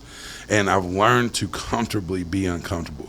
I love it when everybody in the room, people pick on me about it, because I love it when everything in the room is awkward, like everybody's pissed off and everybody said what they had to say. That's where I thrive. I'm like, real, everybody's being real in the room. I love that. And too many times people, I think, out of fear of conflict, out of fear or complacency of, I don't want to ruffle feathers, you gotta ruffle feathers. Yeah, you got to, man. Because how many people don't like me? Right. There's a lot of that people. Means you're doing it right. I know. Right. I got people that hate me that literally have never had a conversation with me. Same. Right. I literally have met people that go, bro, I know all my friends. Rumor. Yeah, they're like, especially if you've been to Charlotte. It's crazy, because in my window tint world, I've had people say, oh, well, Mike's going to come in here and he's going to because I've told stories at conferences. I used to tell people back in the day when I was Lightning Mike. I'd walk into a tent shop with thousands of dollars, right? And I'd walk in to competitors' shops, walk in with flashing money, right? Going, who wants to fucking quit their job right now and come work for me, right? And then I would steal their staff, right? And then I'd turn around and buy the business, right? And be like, bro, without your staff, you got no fucking business, right? And if they weren't loyal to you, they weren't loyal to you. Now, do you keep them all Sunstoppers brand when you get everything Sunstoppers? It's funny, not to take golf subject. When I sell property part-time or whatever, I met this guy that has funeral homes across the U.S. I said, how many of you guys? He said, 2,600. And he said he used to buy them and change their name, but he realized that you buy them, keep the same stuff, they same loyalty and everything. People don't know it changed, but he owns 2,600 now. That's crazy. Anyway, but yeah. So you now 69 stores, you said. 69. That's incredible. Congratulations to you. Thanks, brother. Appreciate it. Man. I don't own all 69. It don't matter. I know the name and the work. brand is hustling. And it's probably irrelevant. We've got a great team of people. You do. And the difference is that I have no problem paying them. I don't micromanage them. Sure. And when you hire really good, intelligent people that have the same vision as you, right. A lot of guys have owned their own businesses before and realize they don't want to deal with the taxes. They don't deal with the insurances. They don't deal with collections. They don't deal with all the bullshit. And they make more money net versus the effort, because like Maxim we were talking about, he owned his own business, but now he travels a lot. Now he goes wherever he wants. He's free. He's free. Right. He's got that freedom. And I'll be honest, when he came to me and proposed to me loosely what he was doing, I was like, dude, what are you doing? Leaving your own business? What the hell is wrong with you? He briefly outlined what you had offered, and I was like, well, shit, that's a no-brainer. And that's what I'm trying to get into now, because I think you're running the same problem that I am.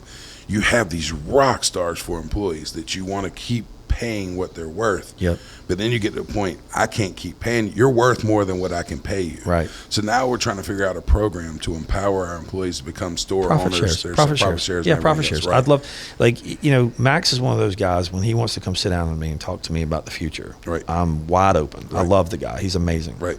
And I will back him whatever he wants to do. Yeah, he's great. He's great at what he does, and he puts his head down. He works. He's humble. I love it too. But same deal, man. Empower employees, because I think all employees, all they want to feel is, number one, make sure they have a future. Number two, feel important. Well, I want to grow the team. Right. I want Sunstoppers in countries. I've been to London. I've been to Germany. Right. I'm now going to... Global warming's falling right into your wheelhouse. I want to go overseas. I want to grow the brand. Why not? I mean... If you're in it and you're not wanting to grow like that, why are you in it? That's so the way all I my see guys that are in the U.S., they're over there like, Mike, you're always traveling. I said, bro, you have no idea what I'm working on. Right. I'm planting seeds. 100%. All I'm doing is making contacts, meeting people, building my brand to a national, global brand. And that's a vision I'm sure you've probably ran into with your personal life versus business life. Most people don't have vision, and my wife included. Like, some of the spoils that we're having now was from seeds and bits of work that I started literally 2 decades ago.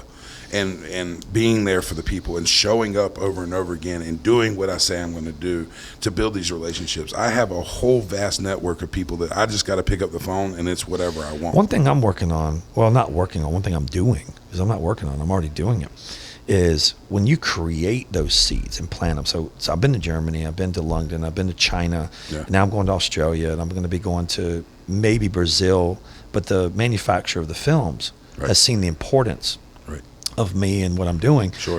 It's like they want to surround themselves around the go-getters. So they're like bringing me in as a consultant now. Well, I'm consulting stores and things, and then these guys, after I've consulted, are now reaching out to me, asking me more advice and what they want to do, and then growth. And then I'm finding some real money guys in the game, and they're like, "Hey, man, we want to open up multiple stores. How do we do it?" And I said, "Well, I want my name on the building. That's how we do it. You want my help? Give me something." And that's why I gave away too much business in the beginning and stuff. And I give a lot of advice away.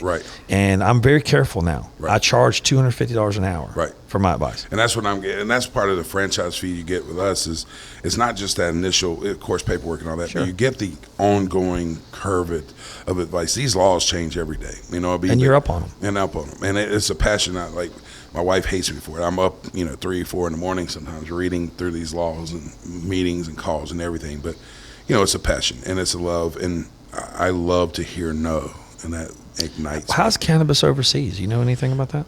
Like in London? London's fighting through it, man. Because I was just in London a couple weeks ago. With the Brexit situation, with Boris's resignation, they got their hands full with a lot of things. What country overseas has got the most potential? Israel is leading the whole world. Israel. No shit. And research, development, growth, and everything. So you can open up cannabis over there? I'd love to. The Muslim countries, you'll still literally lose your life for possession of this, even in CBD form. Are you kidding me? No. Communist countries, China also. You could lose your life. What about Australia? I'm going there. Australia's more lenient. It's getting there. But China's life imprisonment, Russia's life imprisonment. What about the like Colombia, South America? Oh, they're it's just open on the streets there. Yeah, and it's decriminalized. Right, Mexico's probably leading North America altogether. Is it legal in Mexico? Rights, they started it and fell short of full legalization. What other country outside the U.S. is it legal? Canada, Portugal. Okay. Of course, parts of Europe, Amsterdam, Germany, they're working. They've got a legal program now.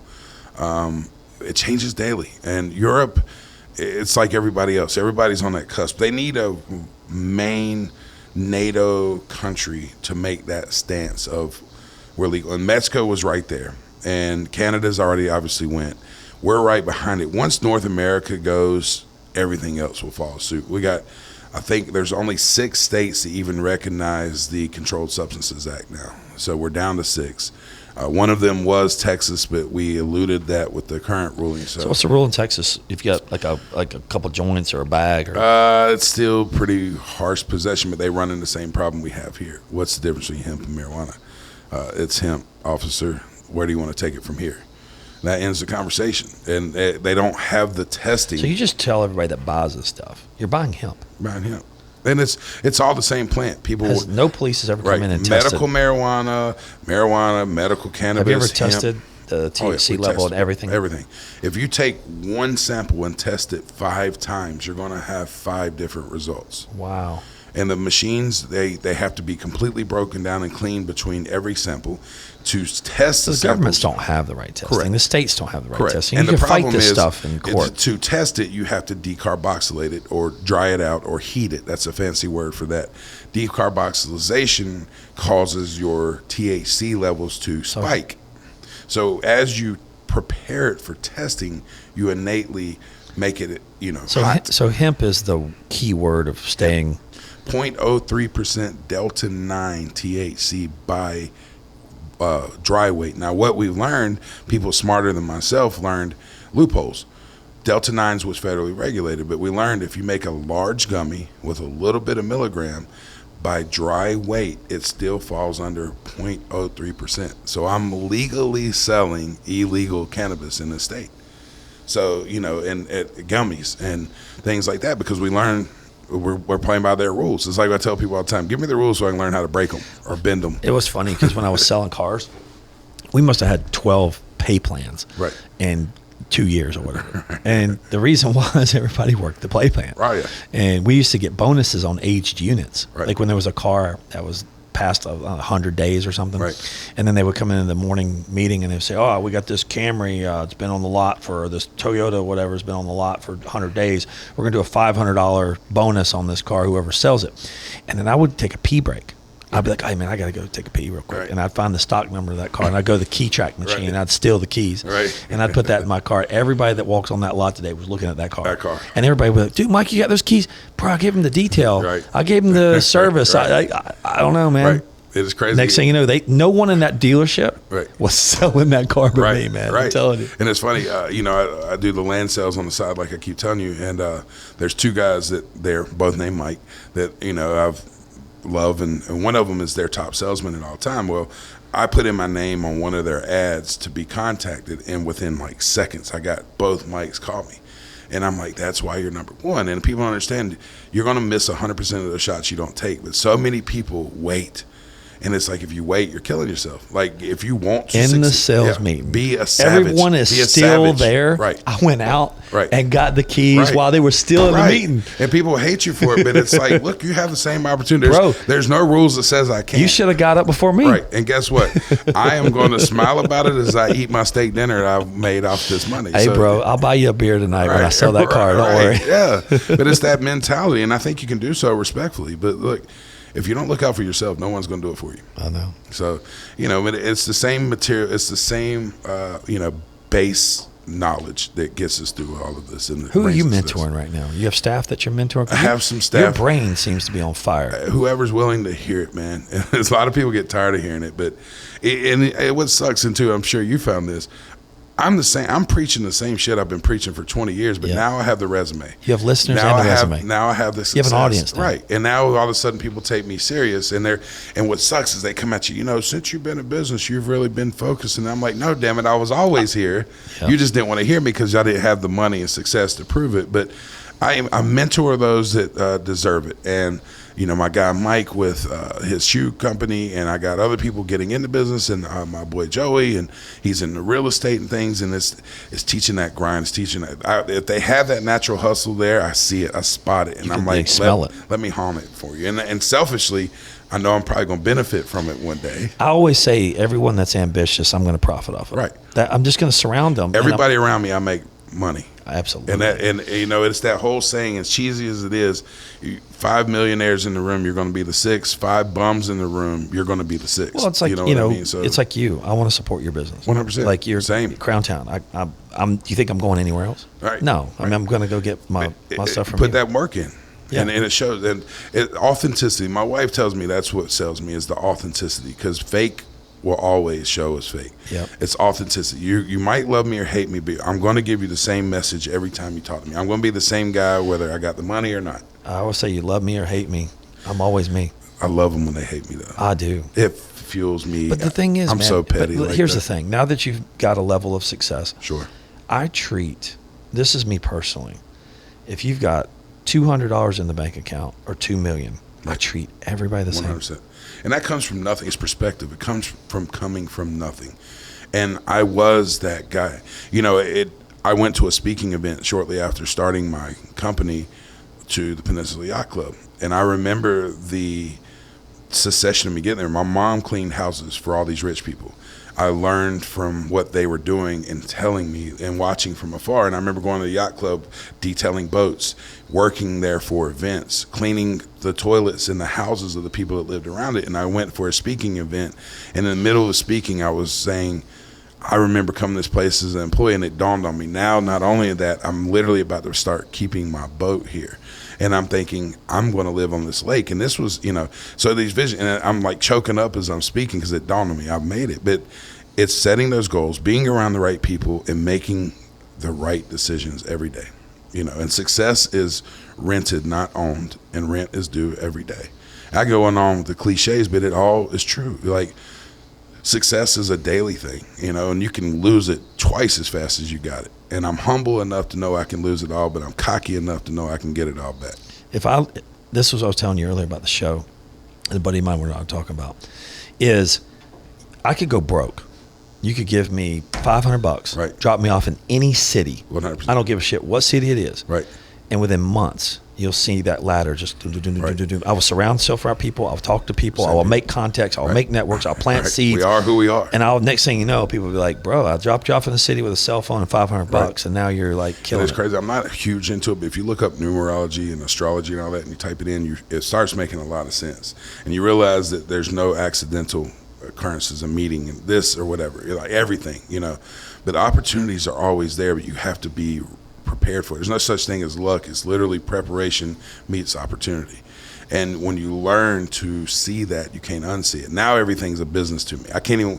My wife hates me for it. I go into a restaurant and I'm like, all these people were missing out on money right now. If they just did this, and this, they could streamline that and double their profit. And now I can't see anything. I walk into businesses all the time and I'm like, they're not efficient here. They're not efficient there. Right. They should be fixing this. Right. And let me find out something didn't go right in my own business. I'm a whole different person, let me tell you. Especially if it's something basic that could have been avoided. But it's all love. And you're right, man. And it's, my wife and I, for funds, we go to all these different places all over the world. And I have my palm read and we do these psychic readings. And all of them, it said 3 things. They said, you're going to be wildly successful financially. Your firstborn is special, and there's a negative energy following you around that's keeping you from achieving things. And I've kind of focused on that or whatever. But one thing they always said, too, is, because I was trying to, at the time when we first started doing this, should I go to New York and start? Should I go to California and start a business? Michigan was just legalizing at the time. North Carolina. And she was like, wherever you're going to see success. Not only that, wherever you go in life, you're just going to keep recreating the environment you have now, because a lot of people pull from me and take from me. So I've learned to set boundaries and learned how to love without giving everything.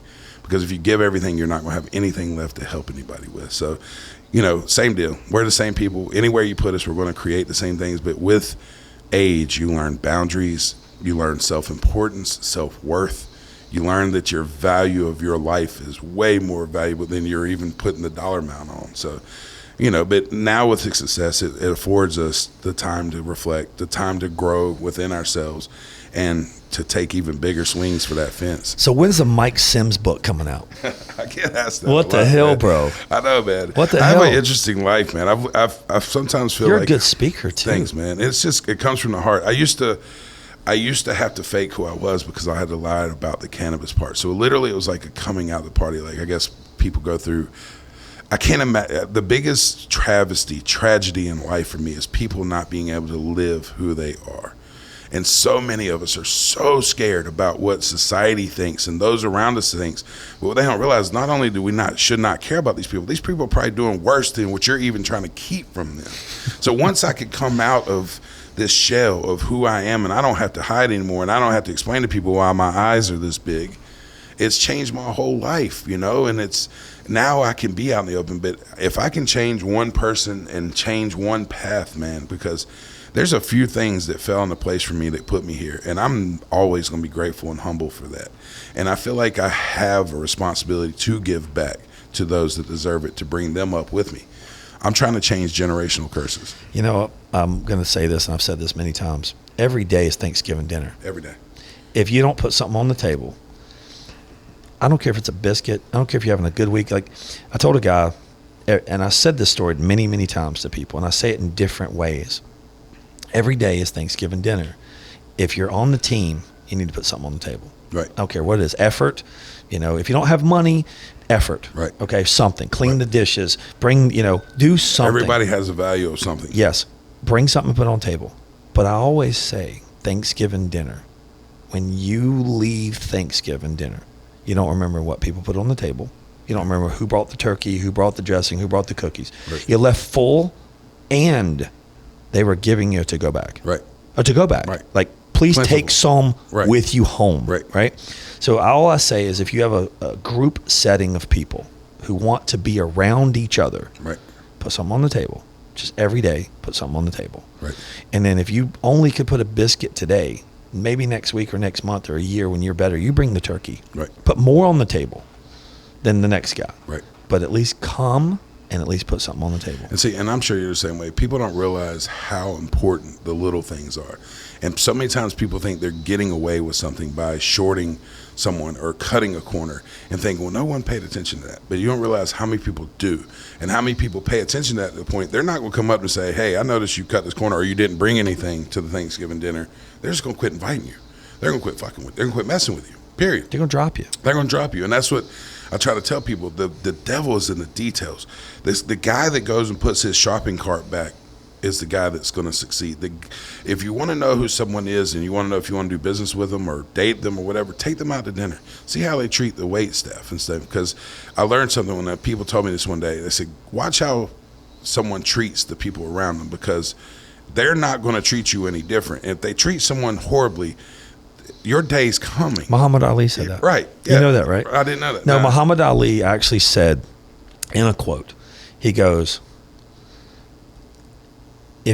I'm trying to get the quote exact, but he said, if you are hanging out with a person who treats wait staff bad, right?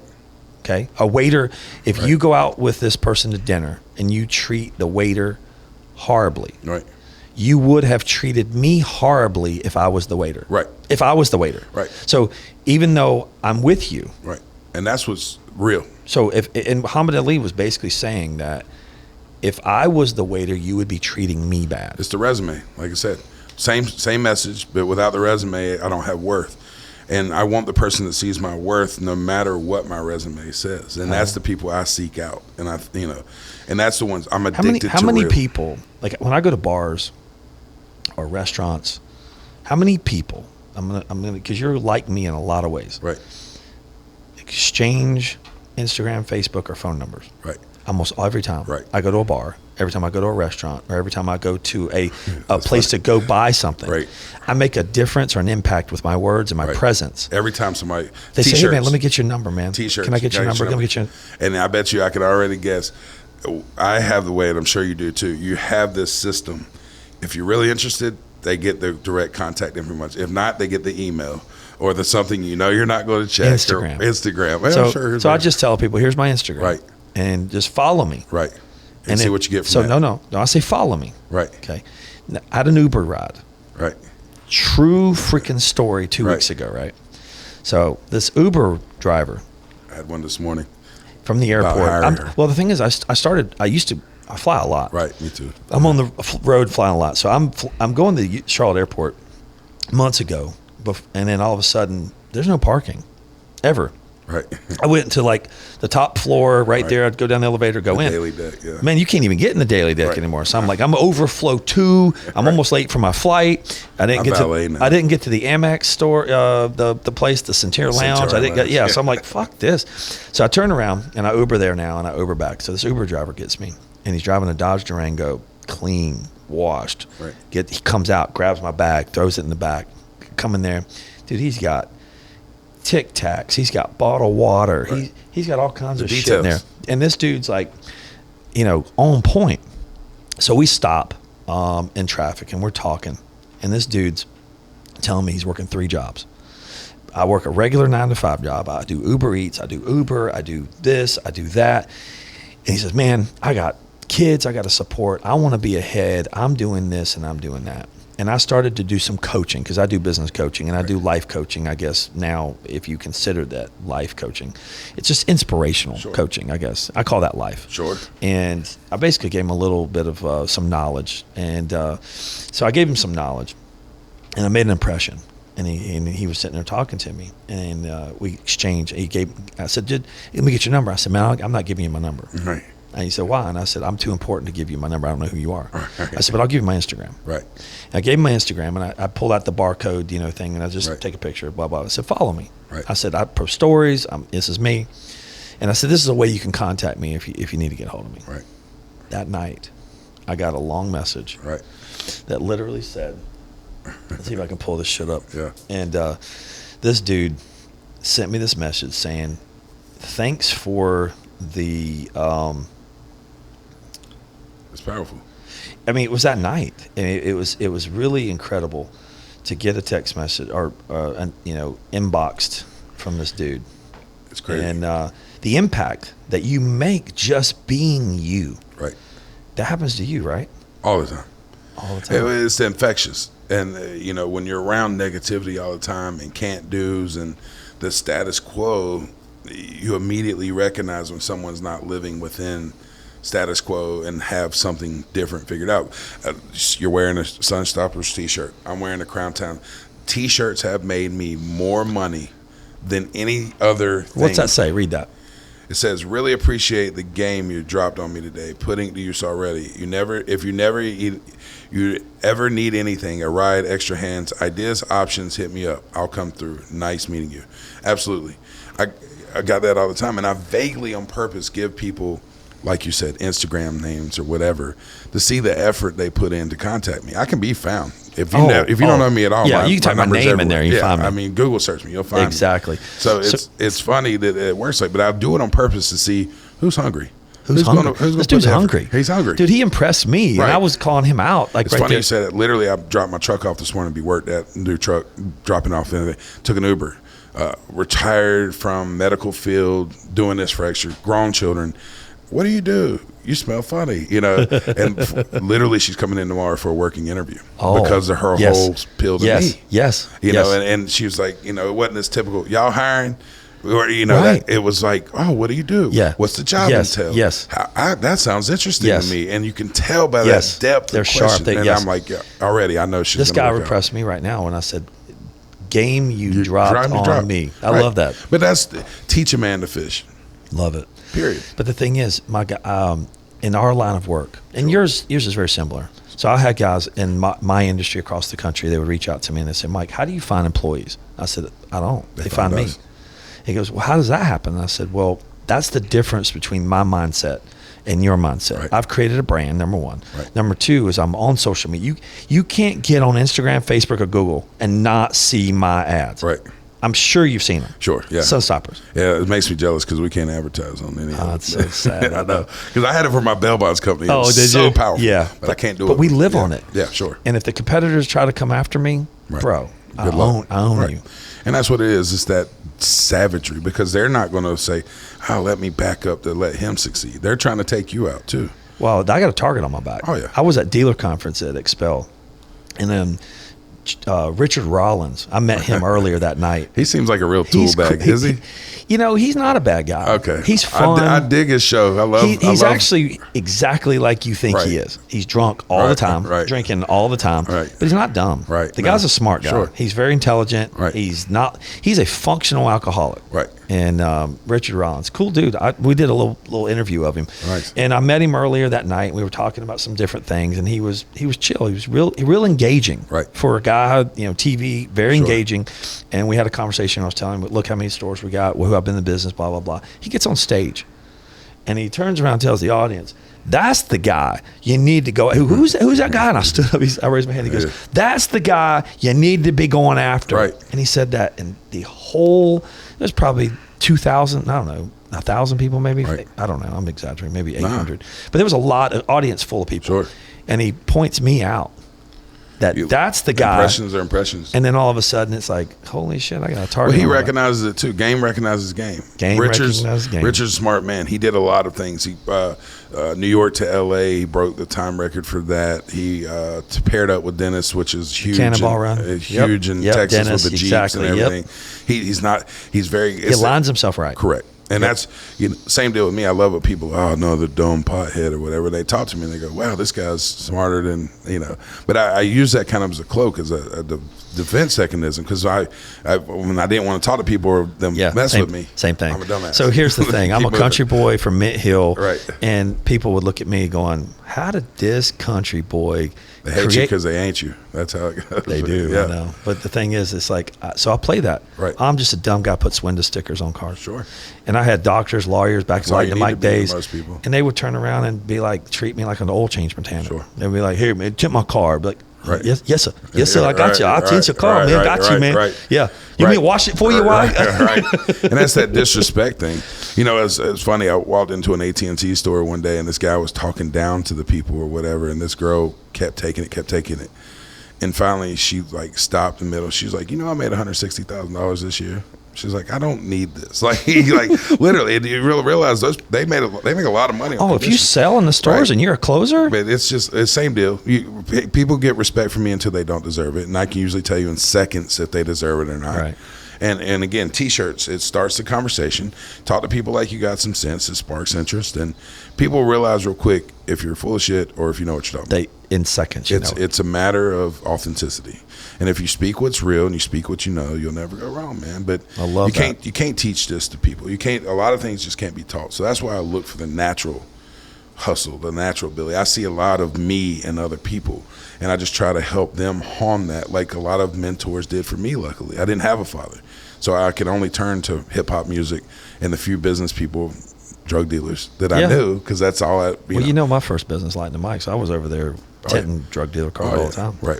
And you're known for your cockiness too. I remember it. You know, you're best in the business. I think you had competitions at the time. You won and things. I remember all of it, and that's what sticks with people because they want to hate it, but they can only hate it because they can't deny it. Michael Jordan was cocky. Right.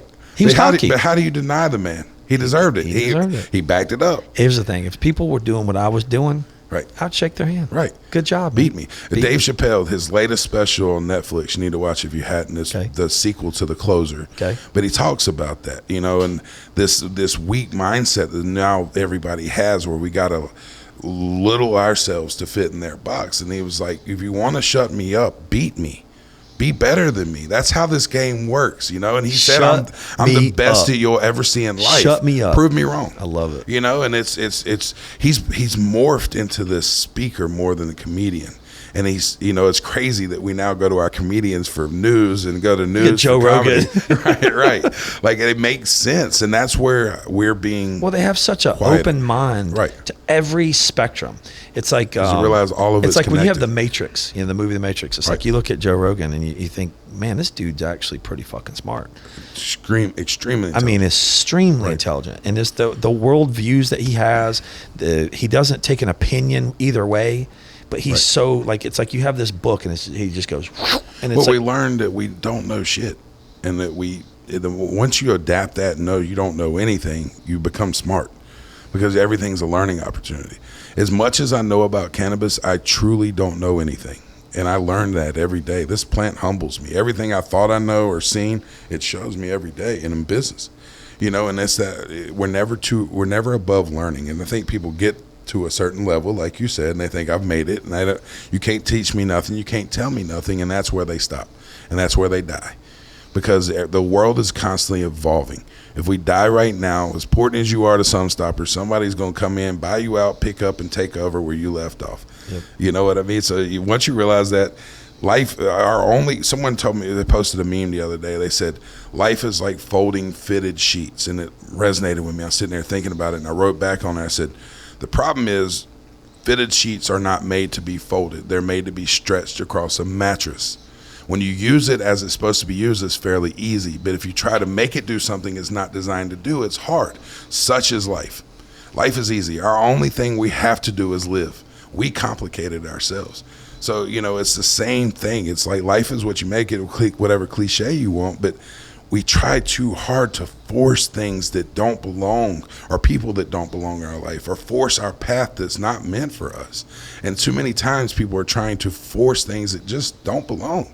And that for some reason that resonated with me, and as you said it, and it kind of dawned on me, it's like, because you're trying to use it for what it's not designed. And I was like, we do that in life all the time. We do. And then God, this is so hard. No, it's not. Wake Life's up, easy. Breathe, reproduce. Life's not hard. Right. It really is. It's not. Just focus on what you want to do. The complication comes from being phony and living false lives and false realities. And how many people you know do that? My circles become so small, it's a period. You know, I think mine vanished. Right. I'm not kidding. I hate it because I still love all the people I don't get to see, but they're just not on my path. I feel like a lot of mine vanished. Oh, yeah. That hatred. Here's what it is. Hey, I'm a little short on money, and I've already had that. Right. When that dries up, they dry up with it. And it's not that I don't want to help you, but where does this end? If I give you $1,000 a day, does that take you out of your situation? No, it's not going to. But if I teach you how to get that 1,000 yourself and continue to get that 1,000. Well, they don't realize they got a boat sinking, but it's taking on a little bit of water. Right. And you throw them a bucket. Well, they needed a freaking new boat. Right. Right. And that's why I was telling someone the other day, you don't realize it, but a lot of times through helping people, we hurt them. We absolutely do. Because we give them that parachute, that soft landing, and you got to feel the pain. You got to feel it. I agree. And I come from that of nothing to fall back on. I didn't have the option to fail. I didn't have a rich parent. I didn't have. You have a mindset so powerful now, and you got connections and resources. It's a gift and a curse. It's like you can't go to bed now. Can't sleep. Can't enjoy anything. Nothing is enjoyable anymore. My everything's a business. Yeah, everything's a business. Everything is an efficiency problem. Everything is a coaching opportunity. Sounds like I'm talking to myself. Right. It sucks. And it makes people hate you even more. But I can't undo it. It's like those glasses. Well, now I see it. Invite me in that circle because I can talk to you all day. All day, man. And, I now have a group, and I talk about this, unfortunately, and people might disagree with me. Men are only loved for what they provide. Women and animals are loved unconditionally just for existing. Men are only loved for what they provide, and unfortunately, as men, we're taught to not have emotions. We're taught not to suck up your problems and be a man, get through it. But I think as men, we really, especially successful men, we need to get together as a group and talk through these things. We do. Because we all have the same problems. You get to the top and you go, damn, it's lonely, and nobody gets me. Nobody understands what I think. I think on one of my podcasts, I told a guy, I said, well, you ever, in Colorado, they have the mountains, I guess it's called a 14er. Right. Like the top mountain. I said, I climbed up there. I'm sitting up there with my little stool, right? I've never climbed it, but I'm just saying mentally, this is a metaphor. Right. I'm saying, okay, I climbed the mountain, right? Right. And I threw a rope to all my friends, and I said, come on. Right. But I said, the air up here is very, very hard to breathe. Right. And if you ain't conditioned, you're going to want to go down that mountain real quick. Right. Or you're not going to make it up here. And that's the thing. Well, no, they can't sustain. Right. Well, it's like you always say that, not say, but take, for example, UFC, and you take a guy or like Ronda Rousey, like a Conor McGregor or whoever, and they fight up hungry, and then they get the belt, and then they get a TV show, and then they get a movie, and then they get all this fame, and then they get this, and then they say, well, I'm the champ. It's almost like the old Rocky movies. You remember when Rocky won? I've got my posters right over there. Yeah. They're right there. Chasing chicken. They're right there. I'm not kidding. I got Rocky posters. I'm not going to, I'm sorry. Audrey, can you show them the Rocky posters? So these are my inspiration photos. I grew up watching Rocky my entire life, and that's Rocky 2, and then I got Rocky 3, okay? And the reason I've got Rocky 3 is because that's when he lost. Right. Because Mickey had him fighting all these like bums. Was that the Russian he fought? No. The Rocky 3. Okay, yeah. Rocky 3 is when he lost. Right. Because he got the fame, he got the Lamborghini, he got the house, he got all the crap. Comfort. Got the kid. Right. All of a sudden he lost his edge, and then he went and lost his fight, and he got fear. Right. He got fear. Okay. Then Apollo took him to the hood, back in the hood. Right. And that's when the Eye of the Tiger song came out, was Rocky 3. Right. And it was the Eye of the Tiger when he went in that jungle gym, and it was dirty, it was nasty, it was sweaty, and he had to go back to the basics. But what happened is Apollo says, do you smell that? He goes, what do you smell? I said, that's the Eye of the Tiger. He said, that's everybody out there wanting to be you, wanting to kill you, wanting to destroy you. To fail. And they want your belt. Oh, yeah. So he goes out there, and that's when they're running on the beach. Right. And all of a sudden, he bought him in the end, beat him. Right. And the Rocky 3 movie and Rocky was my favorite. That's when he lost and came back. There's a lesson in all that, in all of life, and that's the thing. Like we said, success is part, like you have to fail to succeed. And I love those, same movies and stuff. I was a movie kid growing up, and that's where inspiration came from, and some of these life things and all that. But you're absolutely right. And, it's that whole thing of comfort. Like, I don't ever want to feel like I've made it. Yeah. Don't lose your edge. When I met my wife, I was a bail bondsman at a towing business, so I was like repoing cars, booting cars. Literally every day my life got threatened, like guns, every day. And I didn't think nothing of it because I did drugs, alcohol. I was single. I lived a fast life. I was very vicarious with a lot of women. Didn't care if I lived or died. All of a sudden I meet this woman, I got kids and everything. Now everything's a fear. Like, oh, I can't live. Yep. Can't, Yep. you know.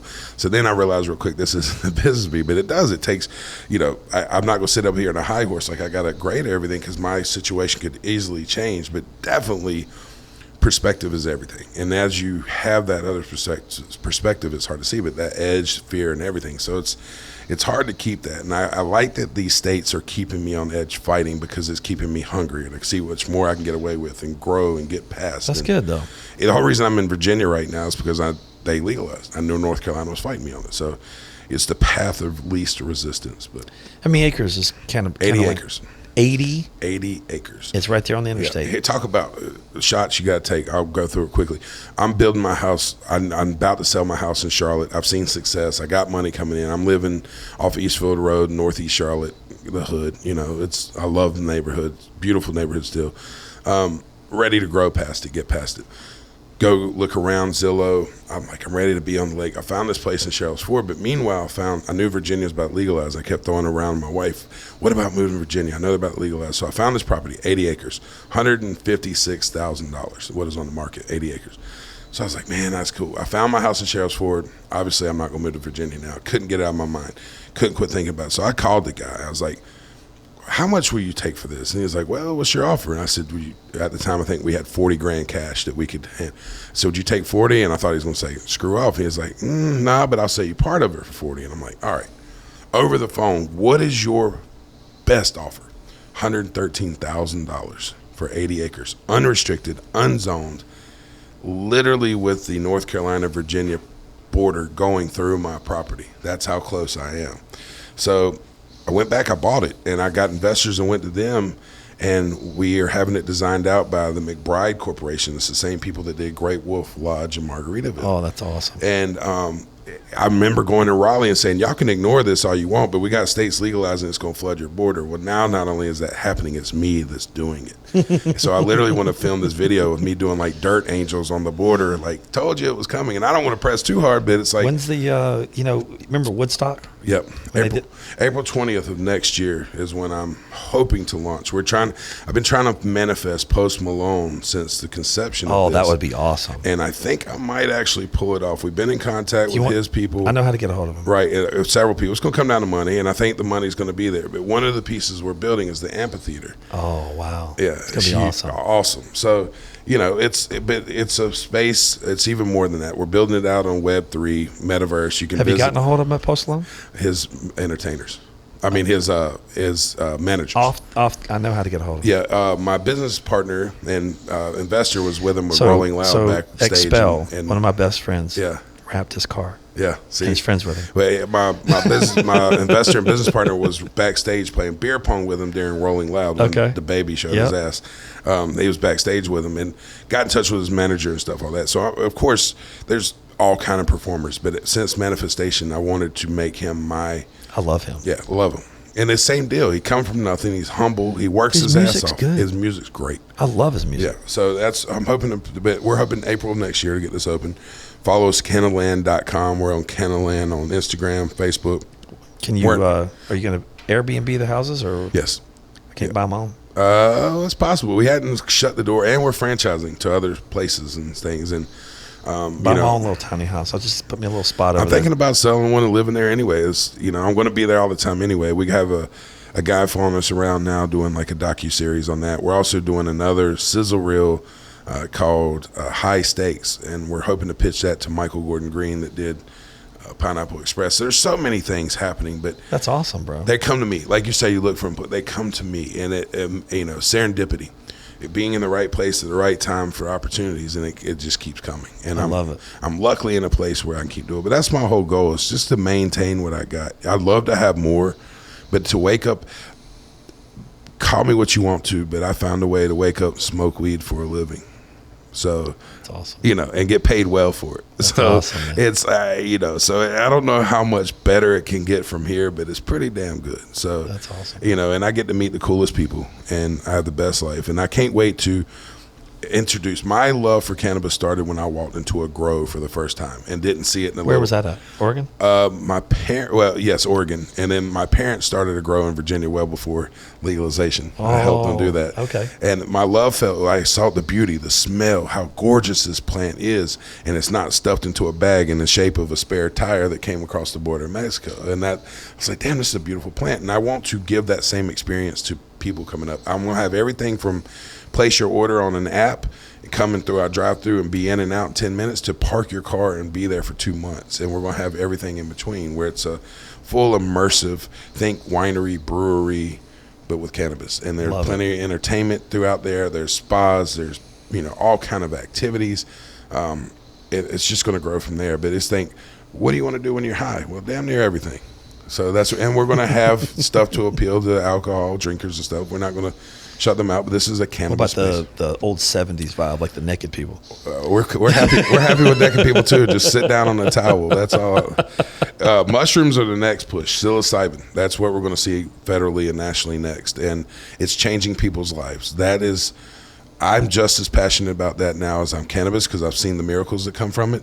PTSD gone, anxiety gone, depression gone. And I'm talking about microdose, 1/10 of a gram a day, and it's changing people's lives. It changed Mike Tyson's life. There's all kind of. I've heard about that. Yeah, microdose and psilocybin, and I've experienced it myself. It's like having a great day every day without the psycho effects or the buzz or the visual. The shrooms. Shrooms. That's the next push. Microdosing. Yep. So where do you get those? You have to grow them? Yeah, there's people in Charlotte that I know of. So, but yeah, you grow them. Here's the thing: you can buy a syringe of active spores legally for research, and you can even grow them.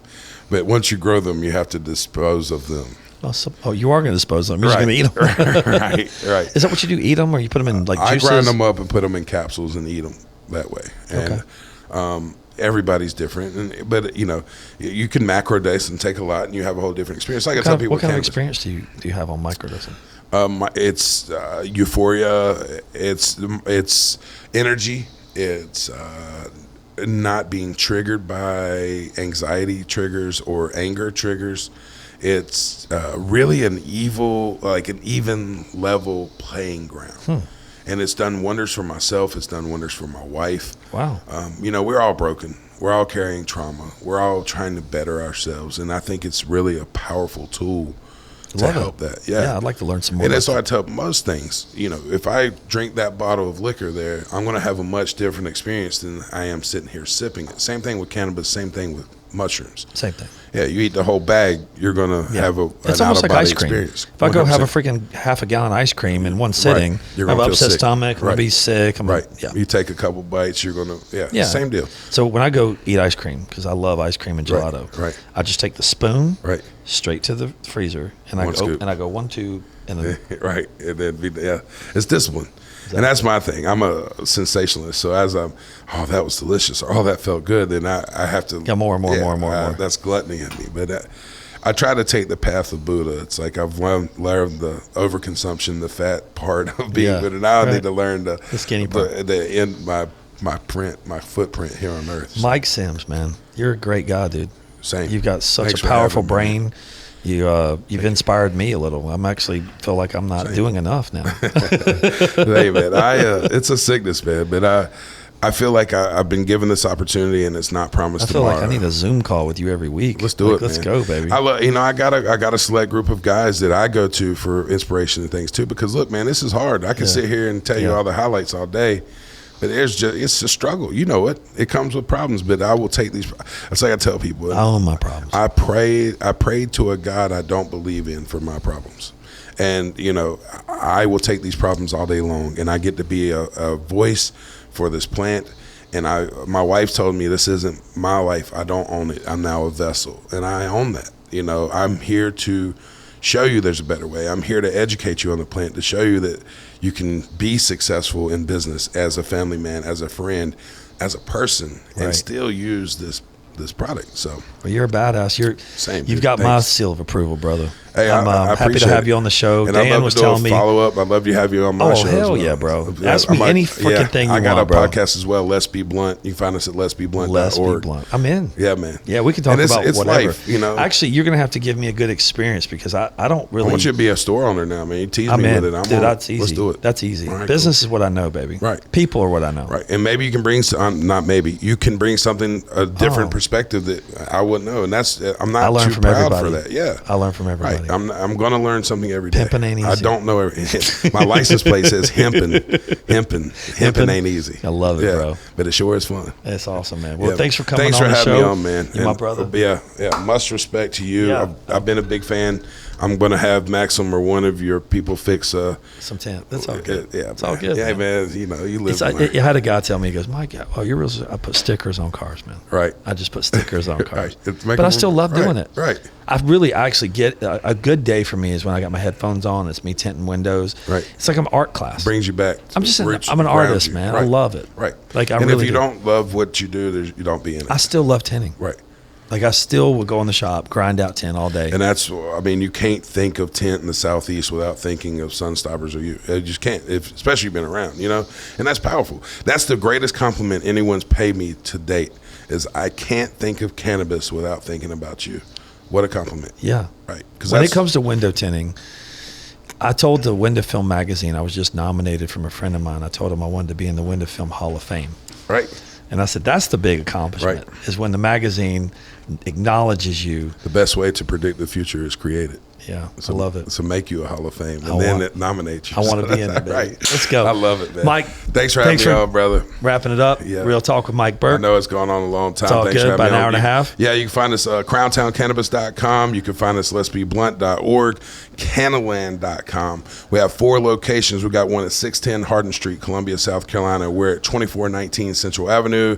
We're at 3401B North Davison Street and 119 Country Club Drive North. And if you want to own a cannabis store, hit us up, crowntowncannabis.com. I'll be the 7th, maybe. Yeah. Look, plenty of success, plenty of space open. We're going to make sure that no one's impeding on each other's Just space. diversify. Let's do it, baby. I love it. Let's make this money. Make it real. Thanks so much. See you, brother.